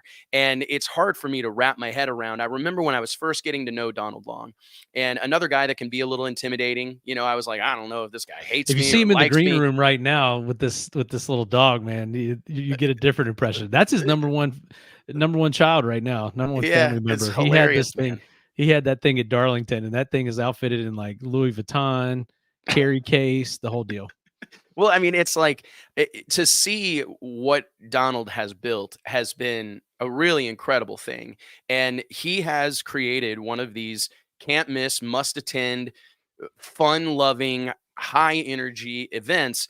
And Lights Out 15. I mean, is that as hard for you to believe as it is for me? I mean, I remember when it was the Outlaw Radial Tire Championship Series or whatever. And I remember those early days and the sunglasses and the leather jacket. And it's crazy to see the ascension that has happened here. But let's quit talking about him before he walks off the show like Dana White did on that podcast last night with because sometimes those big intros can be a little overwhelming. Like, oh, that's not who I'm trying to be. I'm just a race promoter. But anyways, ladies and gentlemen, let's give it up for the man of the hour, the one, the only, Donald Long. What's up, boss? What's going on, guys? How are you? It's good to see you, man. It's been a hot minute since we've had you on here. I've tried. Look at your text. I've tried.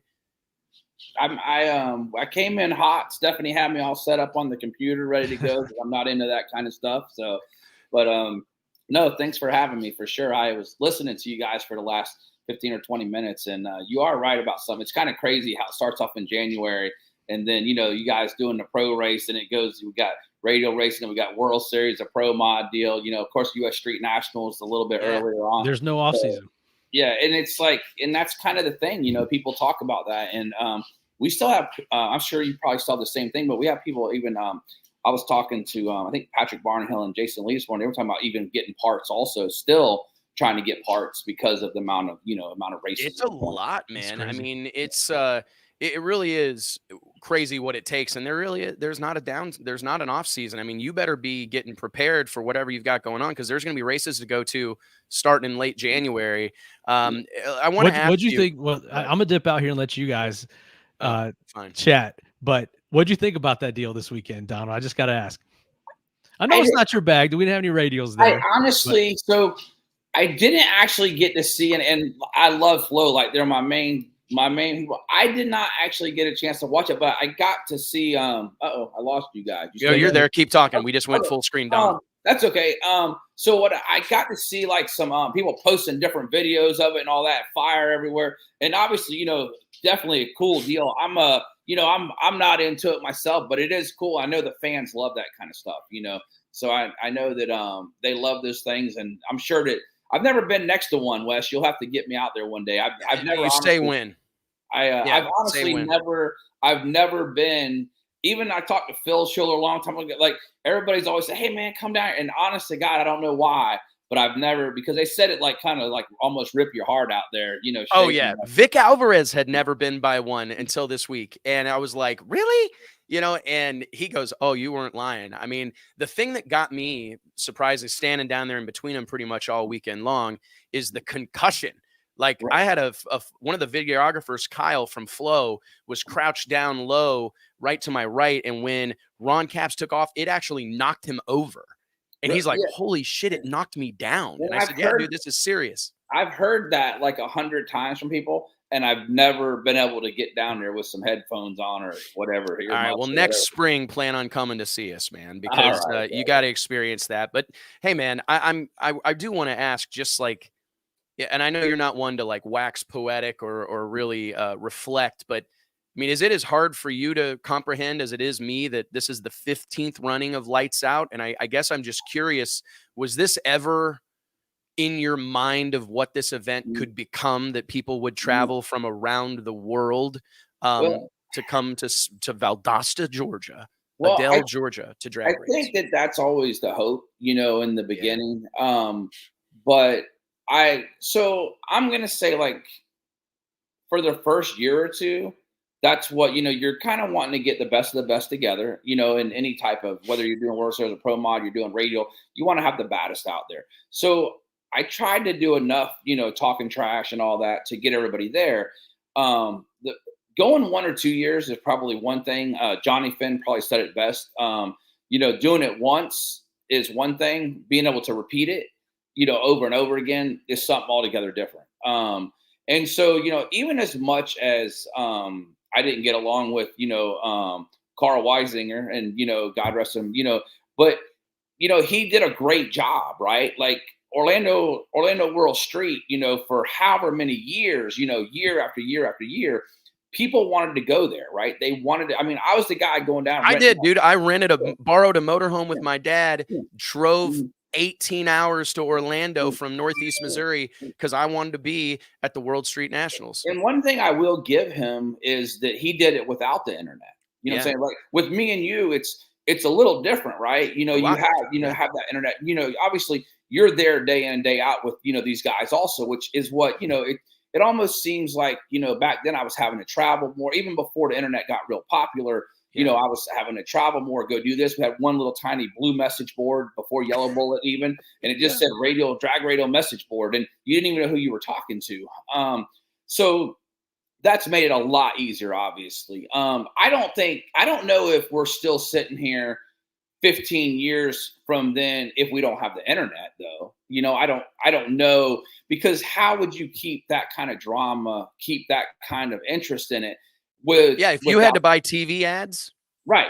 If you're buying TV and radio, and here's the whole thing: could you really reach people in other countries? Would people be like, for your race, my race, would they be shipping cars from Australia, from Britain, from all these places, Qatar? Would that all be going on? I don't think so.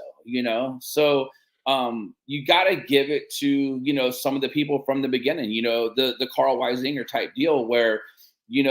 Would we all be where we are right now if it wasn't for Orlando World Street, right? I mean, I don't know if that's that event to me. I think the Carl Weisinger, and to God rest his soul, we lost Carl not too terribly long ago, a few weeks back. A guy that was polarizing in many ways, but he was always good to me. We had some words over the years or whatever, but he did a great thing in the sport of drag racing. But that event to me was one of the most significant independent, like you said, bringing all the best together. You'd get all the guys from the Northeast. You'd get all the guys from the Deep South, the guys in Texas. You'd have dudes come from the West Coast, all throughout the Midwest, one location to see who's who, and not a ton of classes. I mean, it was Outlaw Pro Mod, Outlaw 10.5, Heavy Street, and Drag Radial, right? I mean, it was fairly concise. Incredible thing, but it really probably was one of the real jumping off points specifically for door slammer racing. It has to be, and honestly, and I'm not just saying it because he's coming to my race, because you use him too. To me, Al Tucci being at Orlando, like that was when I went to Race Rock, when who made those DVDs back then? What was the name of Power? Mike knows their name. Powerhouse or Power? The DJ, those VHS tapes and the DVDs. Power, Scott Caudell? No. Powerhouse. The ones that your dad, the ones that they did for the NMC or the Super Chevy shows. Powerhouse or Power Media? Powerhouse Media, maybe. Okay, sorry. I can't remember. Anyway, I'm just saying, I mean, you take, Al Tucci announcing that race, and it, to me, I mean, it made me want to be there, right? And that was the whole thing. So like going to Orlando and renting the motorhome 6 months in advance, and like it didn't matter. Like there's certain events, I'm sure, just like with, I mean, I'm sure you go to the Taylor Swift concert. So no, but no, what I'm saying is like money doesn't. When you go to those races, right? I don't think anybody, like when I went there, I didn't really care how much it cost to get in. I just want to know how fast I can get my motorhome in there and get parked to see this thing run. So, and that's what I want, obviously that's what you want, that's what I want with, with Lights Out. And thank goodness, knock on wood, I think we've both, done that, in our own, But you're right, man. I remember when way early on in the magazine days, when we were first starting, it was been in like probably 06 or 07. We'd put out a dozen or 20 some issues, right? We've been in business for a couple of years. And I had a guy that was a kind of a friend, and still is kind of a friend. But anyways, he came up to me and he said, man, I kind of figure if you can put out a magazine, and I probably should have taken this as an insult, but he goes, I figure if you can do it, I can do it. And I said, well, I mean, come on in, the water's warm. And I told him something very similar to what you were just saying, in that I said, the first issue is really easy because these are all the stories that you've been wanting to tell your whole life. It's easy to fill up the first one. And the second one is pretty easy too, because it's all the stuff that won't fit in the first one. Correct. So but then when you get to 3, 4, 5, 6, 100, 150, 185, and you have to start from scratch every time through, it gets real hard, real fast. And that's what I typically tell people. I think events take a minimum of 3 years. As hard as like this event that we just did was, it'll probably be the easiest one because you have the grace. Everybody, it's a first time deal. Expectations are relatively low. People are going to give you a lot of understanding. They're going to cut you some slack, right? But it's year one is proof of concept. Year two is demonstration of consistency. And then year three is when you really start cooking with gas. And I think you're exactly right, because we've seen a lot of events come and be pretty cool or whatever, but they relatively quickly lose their luster. And I give you a tremendous amount of credit for keeping the energy up for a freaking decade and a half. I appreciate it. But it is like you said, like, where are those events at now? The other ones, and you might, you still might be 1 out of 20, right? You might have 20 events, different people put on. And like you said, sometimes they do make it for 2 or 3 years. Making it past that point is just like your magazine, coming up and having, people that are smart enough to keep putting content in there, keep thinking of things. Obviously that goes, I mean, not everybody's going to do it. I'm just telling you right now, it's not going to happen. It's, I only got to come up with content for 2 races a year, basically. Right. I mean, we do more now with Radial Outlaws, but the 2 that I'm in just, knee deep in, I'm trying to come up with content and trying to, the only good thing is that I will say this, there was somebody on the internet and they said, well, you got to be plenty rested up because you ain't really did nothing in 2 years. And honestly, I'll have to give them that. I did slow down, on the in your face, the whole thing, and all the time. So, but what I did was over the 2 years, and it's exactly what you said about content. So what I did was for 2 years, I have my phone. I don't know if you guys do this too, but on my phone, I have a thing where it sends it to myself. Every idea that I ever think of going down the road, I put it in there. So I probably have 4 years of ideas now, whether some of them might suck or not, I don't know. Yeah. But I did that because I just know I don't. If not, I don't know if I'm getting too old or whatever. But I'll forget it. Honest to God, I will. And it's like, oh my God, this is a great idea. I'll be laying there at 6 o'clock in the morning. By 8:30, I don't even remember what it was. So I write it all down. I think I have a lot of cool stuff. I want to keep people entertained. I mean, obviously, it's you want to have those great, awesome, side by side runs, the best of the best. I don't want to I know that I kind of upset some people with the whole Stevie Fast Jackson coming back in, but I think that some of the racers need to also understand, not all of the racers out there are Stevie Fast Jackson. Whether he qualifies first or he qualifies 32nd, he's still going to be talking shit. You know what I'm saying? He's still going to be putting in the beams, and you're going to know he's there. He's going to be in your face the whole time, right? So, with me, it's like some people, Stevie left, and we've been here the whole time. You're not building us up because you won't talk. I would definitely. It takes two. Yeah, I would implore everybody, if you want to be that main focus, I will put you there, but you can't hide in the shadows. No offense, shadow, get it? No, you can't hide in the shadows. But I even sent out some messages. Hey man, will you be going? And they're like, oh, let me get with my team and get back with you. So, and there are racers like that, and that's fine. But you're not going to be up here. You know what I'm saying? If you're hiding. So, I love Stevie brings a lot to it. Obviously all the other guys do too. But it's one of those things where, Stevie's coming back. I think it's great for the sport. I don't care if he goes out there, qualifies number one and goes out first round or whatever. He brings energy to it. And so does a bunch of racers. Don't get me wrong. But I like from the at least, get on when Flo comes around, tell them what you think. Listen, you got enough balls to say it, hiding behind your back, texting me on the down low, low down, no doubt, all that stuff. Say it to Flo Racing. You know what I mean? Tell them what's going on. If you think you're going to drag Stevie's ass down the road, tell them you're going to drag Stevie's ass down the road. Agreed.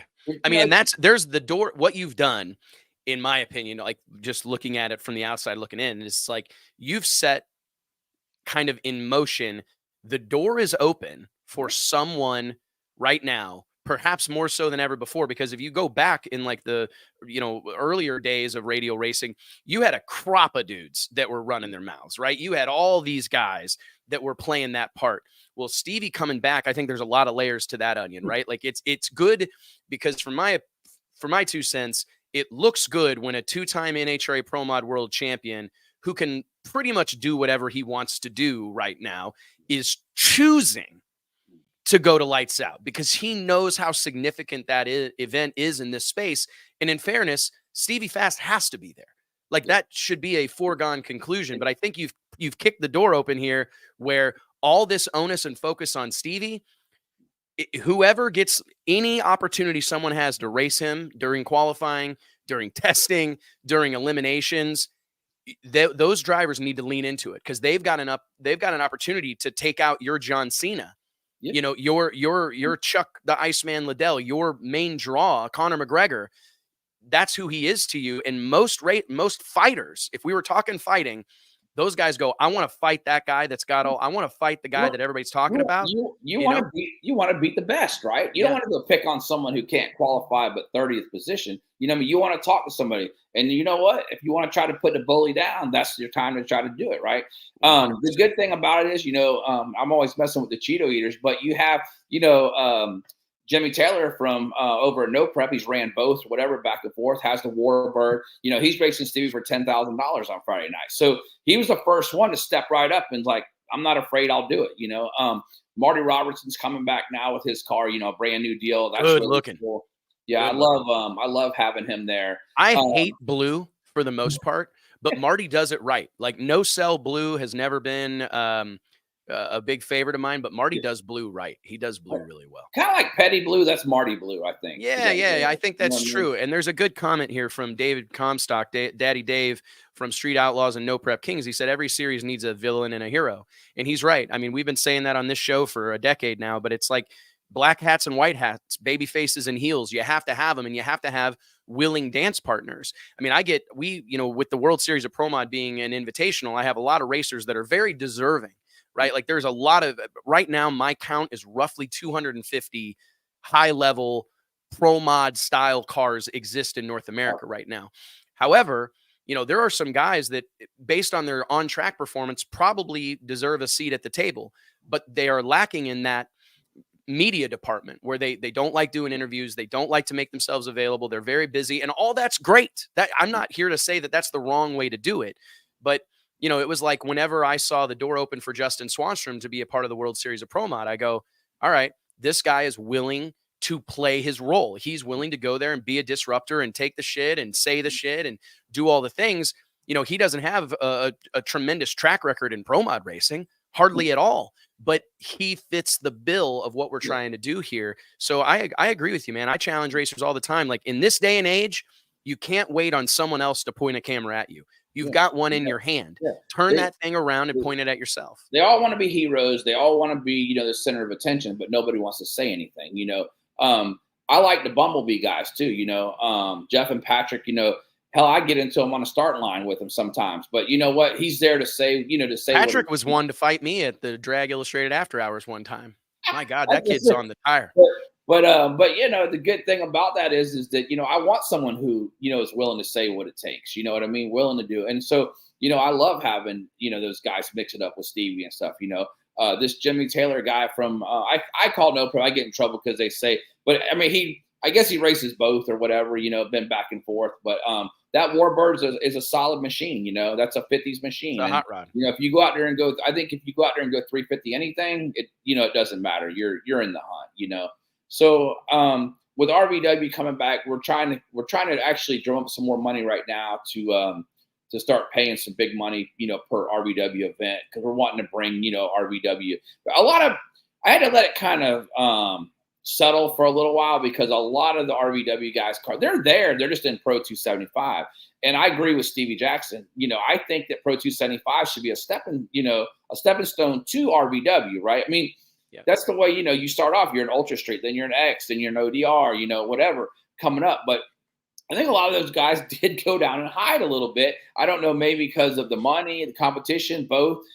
We have around, I think, 13 or 14 really solid cars coming in. And then we have some ones that aren't as much. But I was talking to Marty and stuff. They're talking about a couple more cars. I think Mohall and them bringing coming with an RVW car eventually here. They're kind of on the double down low, but they're wanting to set the nitrous world record. But we got screw blowers everywhere now. So we'll see what happens, man. I think it's going to be. I think that, man, it goes back to that quality over quantity thing.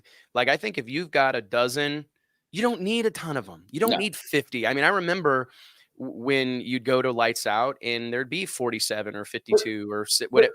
But how many of those cars actually, I'm not trying to talk shit. But no, there was 16 real, right? That's what I said the other day. People go, oh, there used to be 45. There wasn't 45 VW cars. There was 45 people who wanted to be an RVW racer, but there was probably 16 RVW cars. And I'm telling you, man, I think that air of exclusivity has value to you. I mean, it's just like, there's probably not, I don't know, this is probably not accurate, close maybe. There's probably only 20-ish good top fuel cars in the world, 30 maybe, but like, you get a slew of them on the same property and you could put on a hell of a drag race. And I think having a less of those cars, but really good ones and really good drivers, and Jamie Miller and Steve Petty and Luis De Leon and all the hitters, tuners, that's what I want to see. I want to see the best guys go at it. I would like that. I mean, you could do it with 8, if you had 14 or 15 trying to get into 8, but I would like to have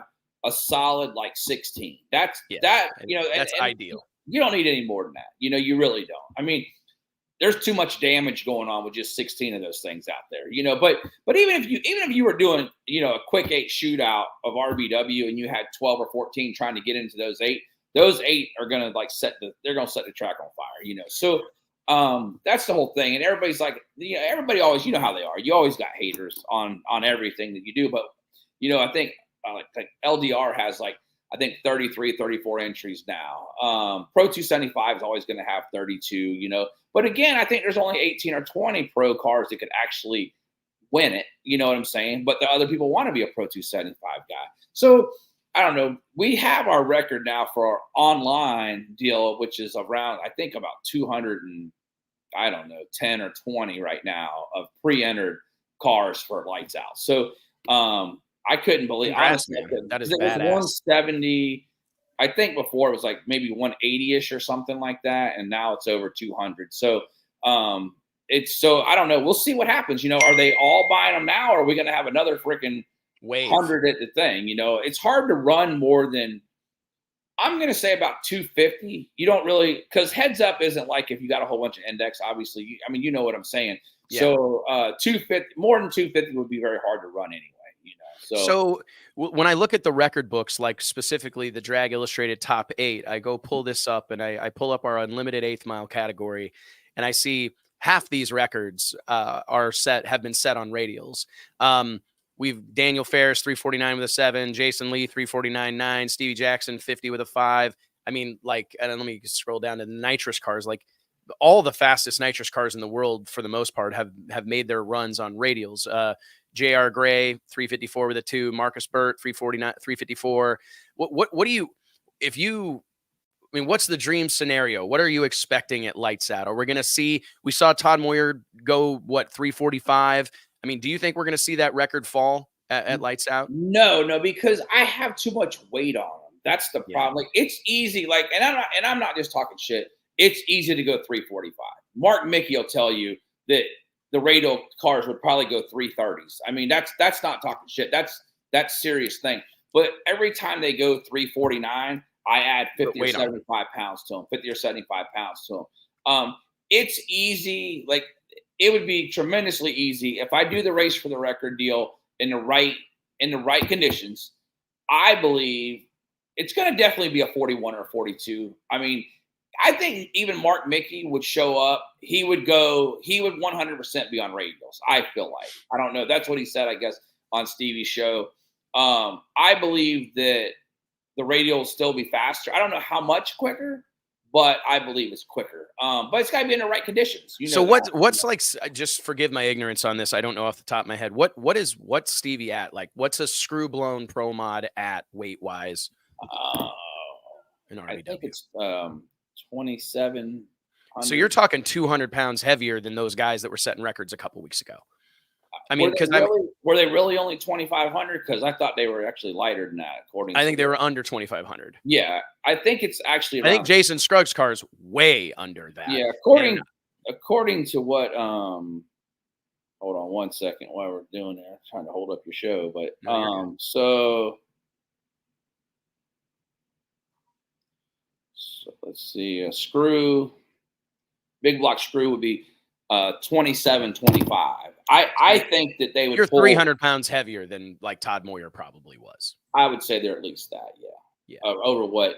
I don't know, man. Stevie swears to God he can go 340 flat. You know, with Brandon Pez told me that he thinks he can go a bottom 40. That's what he said. No rules.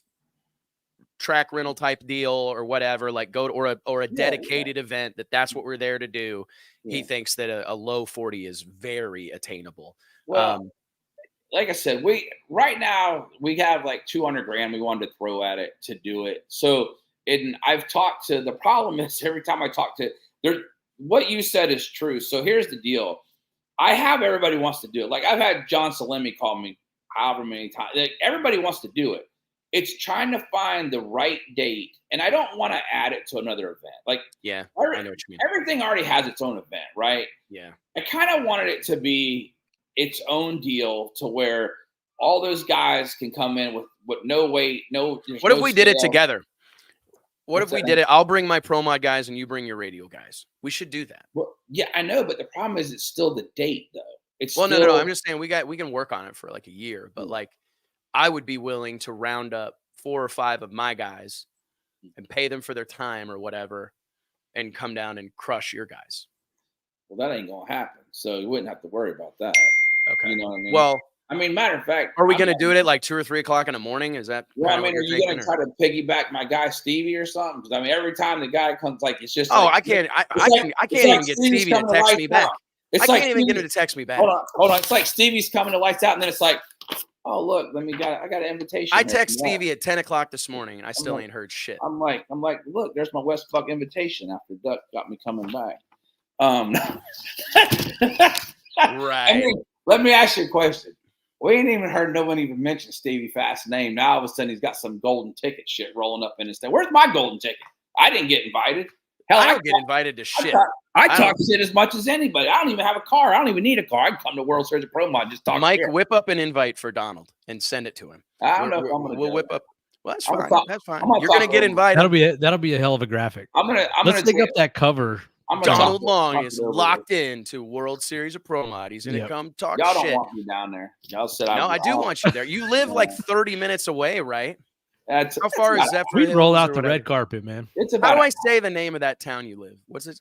Zephyr Hills. No, I'm in Madeira Beach. I'm only about an hour. Of course. Are you in the beach house right now? Yeah. Yeah. I think it's wild that Zephyr Hills has produced Justin Swanstrom and Donald Long. Nothing, but look at this guy. Nothing but the best. Got jet skis stacked out there like firewood. Damn. Probably got some sort of yacht slightly out of the frame. Oh, I see the tail end of a big boat. See, this is what radio racing can do for you. Wherever you're just boiling away in slick land. Once I knew Stevie was coming back, I just went ahead and borrowed the money. I knew I'd be getting it back. So. Yeah, exactly. Right. Yeah. Oh my gosh. No, hey, listen, I wasn't trying to. That was just bad timing. I'm sorry. No, I'm just because Stevie's come to all my races, but I didn't know what he was going to do. Like Stevie came out and supported us all 3 years. I didn't know that he had a car ready. I had heard that he was building a car specifically to come run your race for the record. It's been a couple years, you know what I mean? Like he's had, and then obviously, the surgery deal, you know what I mean? That kind of set him back a lot. And then, there's always, here's the deal too. Like Stevie, I will address something if you don't care if I address it on your show. Feel free. So, man, here's the deal. Everybody wants to say that without Billy Stocklin. First of all, I love Billy Stocklin. Let me just get that out front, right? But here's the thing. Stevie Jackson was racing way before he ever met Billy Stocklin. I watched Stevie talking shit and freaking snapping necks and cashing checks and all that shit way before Billy Stocklin. Obviously, Billy Stocklin's a great guy. He's super intelligent. But to think Stevie Jackson's never going to win again because he's not having a certain guy on his team, I'm not freaking buying it. I'm just going to tell you right here on the Wes Buck Show that shit ain't happening. Listen, Stevie's a difference maker.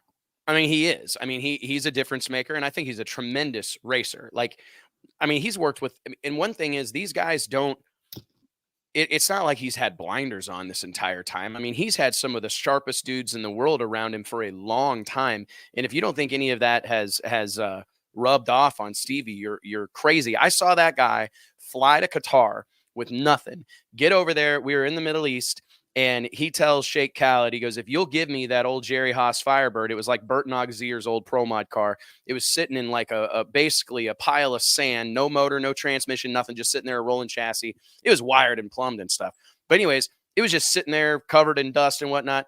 And Stevie challenged Khaled. He said, let me put a motor and transmission in that car. And if I can go out here and qualify and run good or win a race, I want you to help me over in America race next season. And they strapped a rear Morrison 855 in that thing and a link, did all the stuff and came out there and not only ran good, but like ran over top of people. I mean, the guy is, Stevie's the real deal. There's no doubt about it. I mean, and he's going to succeed whatever he decides to succeed. He's a hard worker. I've watched him and Phil out there. I've seen Phil helping him. I've seen Jeffrey Barker helping him. I've seen Billy Stocklin helping him. But, those guys, none of them are stupid. You know what I mean? They're all great at what they do. But, it's like no matter what Stevie does, it's one of those things. America's the same way. Build them up, build them up, build them up, try to knock them down, destroy them. And that's the way I've seen it happen with everybody, me included, everybody. It's always the same thing. You know what I mean? But I'm just telling you right now, you can't have a guy that works 100 hours a week on a race car and not do well. And I'm just telling you right now. And I even had a bet. Like, I mean, when he took the shadow out there running before in NHRA, you remember? I mean, yeah, man, he won the U.S. Nationals with a car that had no business being. Yeah, had no business being there. Yeah. So it's like one of those deals.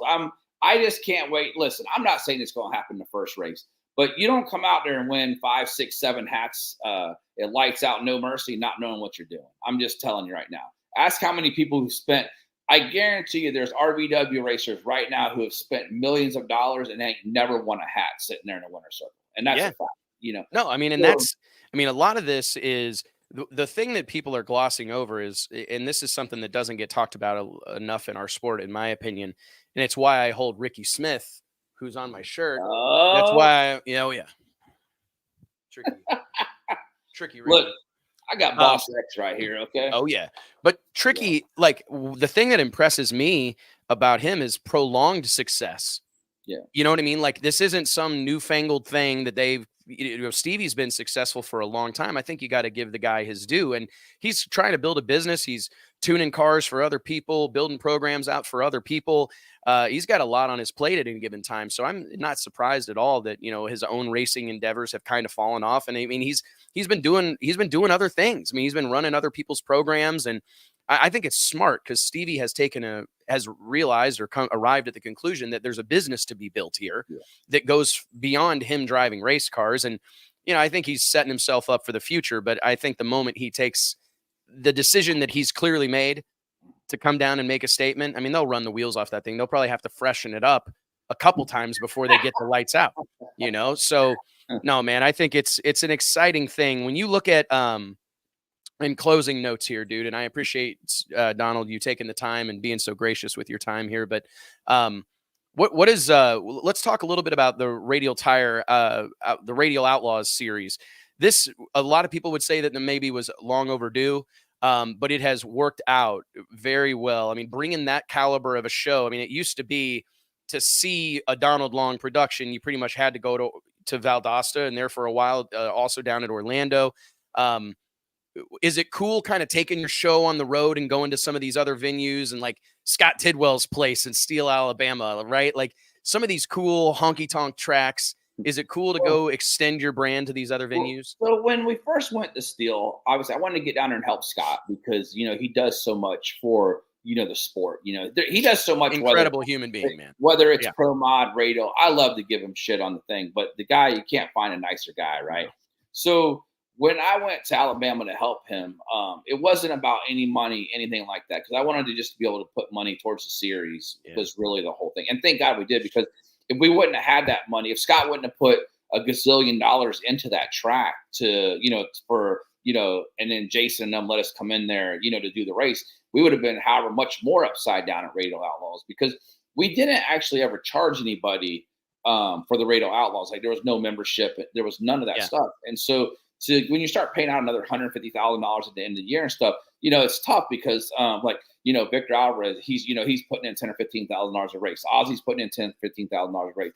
I'm putting in $15,000 a race. So you have to take a lot of that deal. Fuel Tech is the one that's really Fuel Tech and Proline have really made this thing to be able to keep going, because without the sponsorship and the amount of time, with Bud and Debbie and then, the stuff Stephanie does, like there's so many people, right, that are really working for free. Like, I mean, that's what we're really, it is. I mean, it's one of those things you want to be able to sustain, and it's like Eric was like, I don't know if we'll get you more cars, but hopefully if we work together, we'll keep the cars, right? So and that's the whole thing. We want to be able, we want everybody to come out and race, don't get me wrong. But we don't have to have another 100 cars at the end of the year. You know what I'm saying? We just want to keep the great group of people that we have now, coming and racing. And so I think it has helped that, by looking around at it, because I'm going to say maybe 2 or 3 years ago, Radial racing, I'm not saying it's like but it at least flatlined. Dude, right? Things ebb and flow. I mean, it happens, right? I mean, and I think that you were also, we're all contending with COVID, right? And that was a difficult time for anybody to operate in.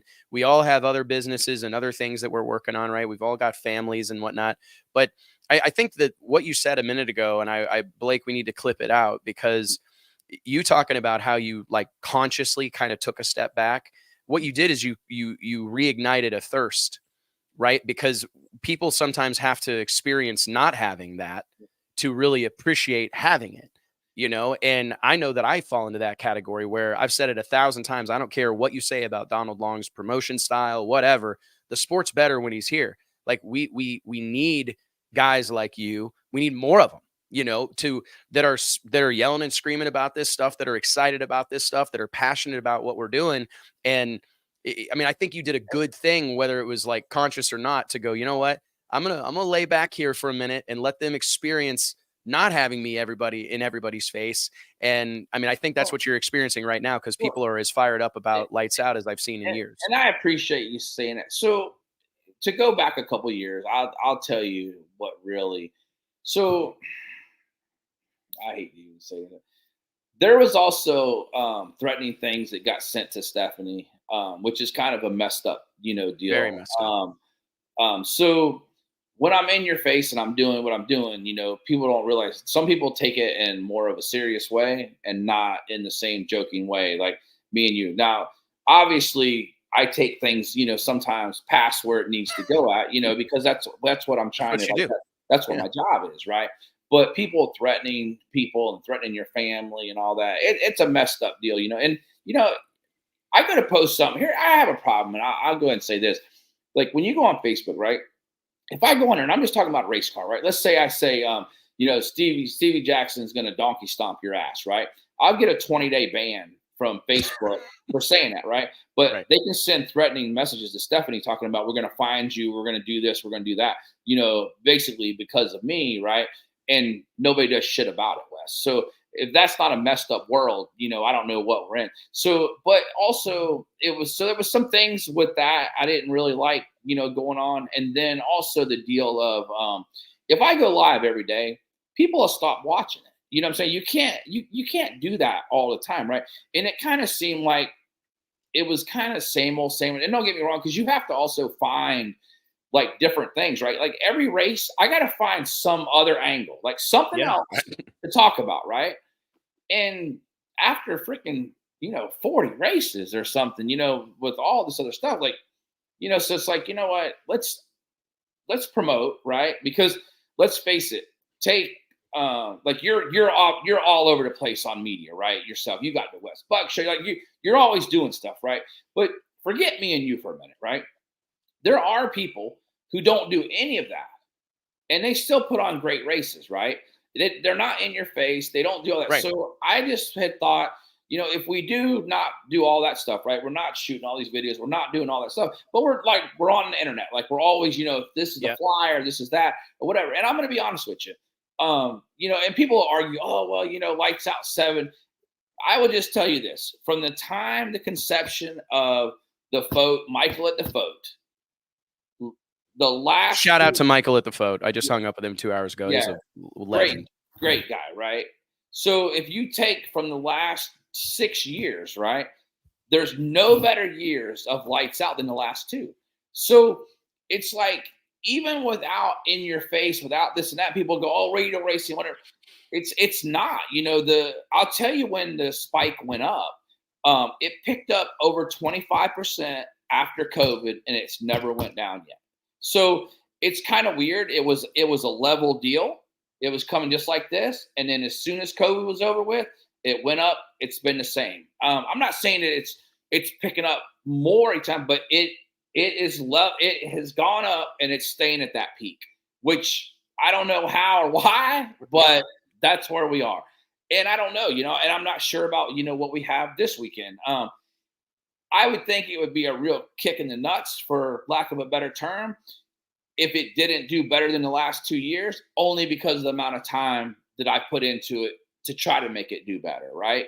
So if it doesn't do better, I don't know. Either I'm not doing. It won't be for lack of effort. Sure. It would either be, I wouldn't say that I'm not doing my job. So I guess I'll find out. Does hours and hours and hours and getting all this stuff started up, does it do better? I think car count wise, I've seen clearly it's doing better. You know what I mean? Sorry. I think that's doing better. Will the overall number be better? I don't know. I'll let you know. You know what I mean? Because it's going to mean a lot to me one way or the other, because it's a lot of work and a lot of effort and a lot of, people getting pissed off at me if it doesn't do any better. No, I get it, man.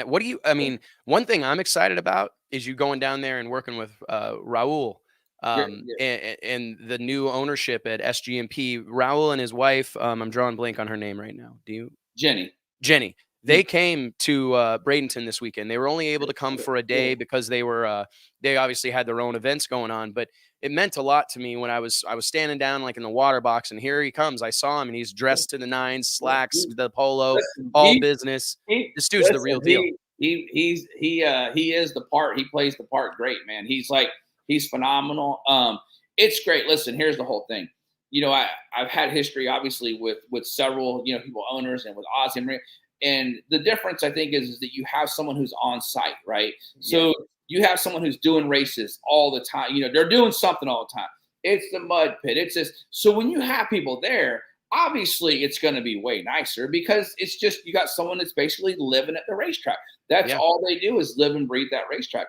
And they're great. They go around. They talk to every person. So it's hard when other owners are at the track and you don't, like if you live 3 or 4 hours away, like I live 4 hours away from there, right? Yeah. So I'm not the right person either. But someone who lives right there and like they love it. Like they love that track. Like they're like, oh, dude, he is fired up. Like he's probably the out of all we're blessed to hear and get to work with a ton of operators in this industry. But that dude, he's going places. He calls me like just a big thing for the VIP tent, right? So we'll have like say 30 or 40 propane tanks. Well, my mom and dad, my dad would have to load up all the propane tanks, have to take them, go get them all filled, put them in the trailer, drag them up there. With Raul there, on premises, on site, he takes care of getting everything filled. They make sure when people come out to set up everything, they're there. They can get everything set up. He's got the ice trailer already coming in. It'll be there when we get there. It has all the ice on it. It's ready to go for the VIP tent. It takes so much off of me. And that's why before they got there and everything, yes, I was wanting to quit promoting. Like 100%, I really did not want to promote anymore and maybe do one race a year. Like that was going to be it. That was my whole thing. And then when they showed up, they make everything, it's so much easier, right? It's like they're there all the time. So like people ask me like, why Bandamere or why Bradenton? And it's that exact reason. Like I recognize our limitations. You know what I mean? And I recognize that we're like a small company. Drag Illustrated is we got a small group of people here. I mean, I think I had 15 people on the property at Bradenton.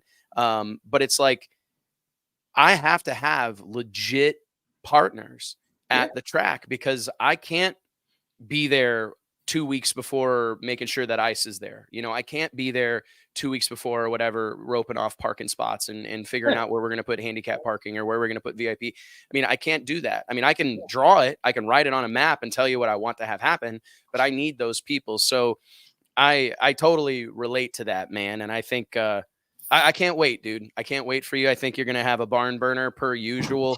Who do you think's got, if Stevie's got one, name me 3 guys that you think have the best shot of being the people that upset the apple cart and send Stevie home early? So here's the thing. There's a guy that's been running for a long time. Super great guy. And no matter what, eventually luck has to go your way. Like you can have the fastest car. You can have bad luck. But Norman Bryson has got to win a race at some point, right? I mean, if nothing else, to see what the winner circle celebration would look like. Yes. Because those guys, when they get up to run and they all circle around that car and pray and I mean, I want them to win, right? Right. I mean, I want them to win. And he has enough motors and stuff. But again, even if he had the fastest car, it takes so much luck along the way, and even Stevie will tell you that, and everybody will tell you that. Like, just because you have the fastest car doesn't really mean anything, Listen, David Reese is, I'm sure, going to be tuning Marty Robertson's car. You can't count them out, obviously. No. I think, personally, the Warbirds actually, I mean, I like to talk shit about the Cheeto Eater thing and all that, and Jimmy Taylor. I think that thing's going to be deadly consistent. I'm going to say, though, also, Louis De Leon, them, I don't know if I'm even allowed to say this or whatever, but that's not Nitrous Power anymore. I don't know if you know that or not. I had heard through the rumor mill or heard through the grapevine. When you got access to everything sitting there at the shop and all that stuff, I don't think that obviously you can count those guys out either. No. Luis can drive too. Brian Markowitz, if everything is clicking on that car, that thing's a freaking mid-50 car. I mean, it all day long. It's just if everything's clicking. So I don't know. Chris Daniels probably has as much chance as anybody. And again, it's like so much bad luck, rolls your way. It's like, I'm not sure. So I don't know, man. There's so many good, I'd love to see, Stevie do well, obviously. I don't know, it's a brand new car. But usually those guys are good, usually they come out and they come out swinging. I think David Reese is going to have Marty Robertson's car. It's going to go into, I believe it'll go into 50s in 3 or 4 runs. I personally believe that. So, I don't know, man. I hate to say, I don't want to say now, the Bumblebee, obviously, he came out of nowhere and whooped everybody's ass at Orlando. So I don't know, man. I mean, isn't that what makes it fun though, right? It's anybody's game. It lights out. I wouldn't want to put any real big money on anybody right now. If Stevie was tested and Marty Robertson was tested and I had seen like what Bryson had been doing lately or whatever, and Markowitz was like, if I knew everybody was tip top, it's a little easier. But man, there's a lot of freaking X factors to this deal. There really is, man. Yeah. Well, hey, tell everybody when things kick off and we're going to cut you loose, buddy. Okay, Ben. February 22nd through the 25th, South Georgia Motorsports Park. We will be testing Monday, Tuesday, and Wednesday. The Radial Outlaw Gala is on Thursday night, so we're going to qualify Thursday during the day and then do the gala Thursday night. And one more thing before I let you go, too. It's like, you want to talk about making things easy, people helping you. The deal with Bud Hodge and, Proline coming there and Debbie O'Rourke, all that coming in there, Wade Mooney in the tower. We got Al Tucci in there. Like, that tower thing, along with Raul and his staff and it matters. And Raymond, which is the track manager there, it's a huge, huge difference, man. I'm just telling you. So I want to thank all those guys, South Georgia Motorsports Park and everybody, and definitely Summit Racing for helping everything happen. You got it, brother. Well, hey, man, I wish you nothing but the best this week. If you need anything, let us know. We've got a squadron headed that direction. So best of luck, Donald, and thanks for the time. Right after the race, I'll be calling you, set up that deal to whoop y'all's ass with the Radial cars too, okay? Me, Mark Mickey, Jason Scruggs, Todd Moyer, Brandon Pez, a handful of us, we will crush your soul. I've never even heard of them people before. But Stevie Fast Jackson, I'll see you soon. Okay, say when. I'm your huckleberry. Thanks, buddy. All right, buddy. All right, guys, Mike, we gotta wind this bad boy down. We gotta roll. But hey, what a show, right? Yep. Pay some bills real quick. Run man. Let me run through here real quick and I didn't get any script reads in here, but I want to give a huge shout out to Mark Beatty, Art, the whole team at Redline Oil. I got to spend some time with them this weekend. They came down to support us. They're a huge sponsor of the Pro Superstar Shootout, also a longtime partner of ours here at Drag Illustrated in the World Series of Pro Mod. So great to see Mark. Can't wait to see those guys again in a couple of weeks. Of course, Tommy and Anita Cunningham with Stroud Safety, Mama Sue, Larry, the whole crew there, John Gentry, everybody. John Gentry ran some errands for me in Oklahoma. We had a driver fly into Oklahoma to pick up a motorhome at Wynnewood, Oklahoma at Elite Motorsports, Wynnewood, and roll down to Bradenton. So, who? Oh, yeah. Anyways, my she's my personal assistant now. That's where we've arrived, where Perfect. She reminds me of what to do. She was giving me notes throughout the show of who to talk about and who to thank. What a sweetheart. But anyways, huge shout out to Tommy and Anita. They came down and they had a huge moment this weekend. I don't know if you noticed, but Mike Salinas' Top Fuel dragster had Stroud Shoots on it. And that was a really cool moment for those two. So did Erica's car, I believe. So did Erica's car. And for them to be standing up on the top deck of our VIP structure and get to see those Stroud Shoots blossom meant a lot to me. I want to give it up to our whole crew at Racers Club. These guys busted ass this last weekend. Our first ever pop-up, did great in sales. Can't wait for World Series of Pro Mod. Josh Dixon leading the charge on that program. Huge shout out to Brian Mabudis and the whole team at Eat Sleep Race, who are in many ways our partners in crime, and they delivered in spades this last weekend, and they always do. So, Mike, thanks a bunch, man. Blake in the green room, thank you so much, buddy. And we didn't talk at all about this. Let's roll out playing a couple more of these videos that we have. For okay, this race. I'm gonna get in trouble because we got to leave for the Mavs game in like 27 minutes. But they'll hold up the game for you. I called Cuban. Did you? Okay, I texted him earlier, but he hadn't hit me back. But anyways, let's dive in. We got to talk 5 minutes, and we're in the show. Let's do Bob Tasca's 341-mile-an-hour run. Let's throw this up here. Tasca's Ford has been an absolute beast here this weekend. 339. This looks so good.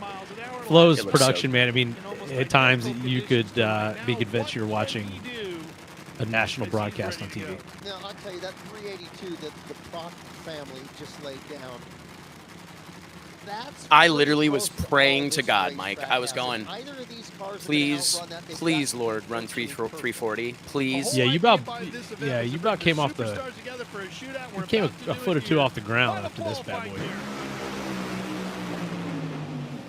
Tasca through the lights, force shut down. Tasca goes to number 2, 3840, 341. I have chills again. 680.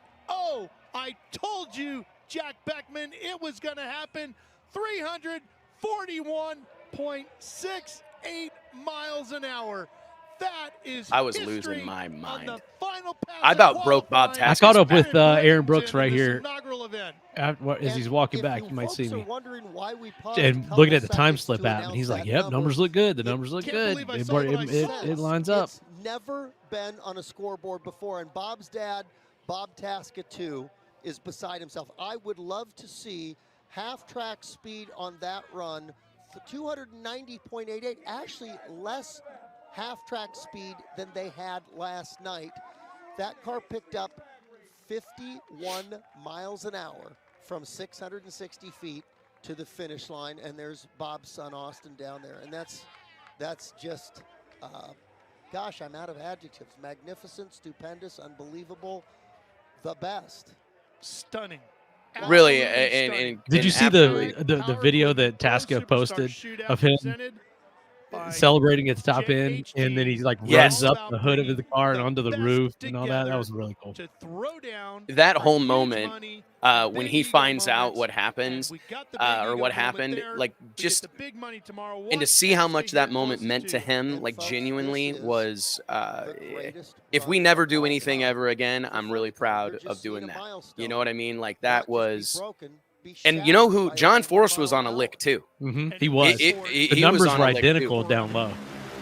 So I mean, we were about to still about right there. Boop. Yeah. Wow. Golly, what a moment, man! What if they'd have done it side by side? Both ran 340. I think that's potentially possible. I mean, who knows what we're going to see later this year, man? But what a freaking deal, dude! 341. And here, just as a kind of closing thing, Mike, that was one of the questions I was getting throughout the course of the weekend. Courtney Enders with Flow Racing hit me up and was like, "Can you explain to the masses like why these times are legit?" Because I know that that those questions get raised, right? And I'll tell you that we were really proud of the fact that we brought in Bob Brockmeyer from CompuLink weeks ago. Started working with Bob weeks ago to make sure that every sensor was right, rollout was right, the tree was right. We put in a new Christmas tree, all new sensors, $30,000 worth of sensors down the track. No stone unturned, because as I continually said to our group, the last thing I'm going to have happen here is the integrity of the competition be in question. So I just wanted to make sure that all that shit was handled. So there was a paper trail that said we did everything. If that run's not legit, no run in drag racing's legit. Like, I'm here to tell you, that's how much effort and attention to detail was put into the timing system at Bradenton Motorsports Park. And we live and die by that type of thing. And if that record doesn't stand, there's not a record on the planet Earth in drag racing that's legit. So that's a fact. No doubt, all right, buddy. Mike, Well, dude, thanks for everything. Thank you guys all for joining us. Shout out to all of our sponsors, everybody that supports this show, supports our events. Remember, we got Lights Out 15 coming up this weekend at South Georgia Motorsports Park. March 1st, 2nd, and 3rd, the Drag Illustrated World Series of Pro Mod presented by Johnson's Horsepower Garage and J&A Service. We are going to burn We got a lot to Bradenton talk about the that ground, deal, too. man. We're going to be Oh, my releasing gosh. some announcements coming in the next couple of days. We got a ton of stuff to talk about for World Series. We got some major announcements coming up for World Series. Got some continued star power. We got our Rivals Nights matchups are coming together. I got some dream matchups that are already locked in for Rivals Night Friday night. So remember, 3 days that will live forever in infamy, the biggest, richest Pro Mod drag race in the history of the known universe, the Drag Illustrated World Series of Pro Mod, $100,000 on the line, 65 Pro Mods on the property, 32 will qualify, 1 will win $100,000. Thank you guys, seriously, all of you that help us with this every week, all of our team, everybody that's involved, everybody that's contributed. Thank you so much. And thank you guys the most for tuning in and showing up. Mike, we'll see you on the other side here, buddy. See you next week. Thanks, guys. I think we're good. I'm going to sleep until I wake up tomorrow. That's the end of this. Yeah, I'm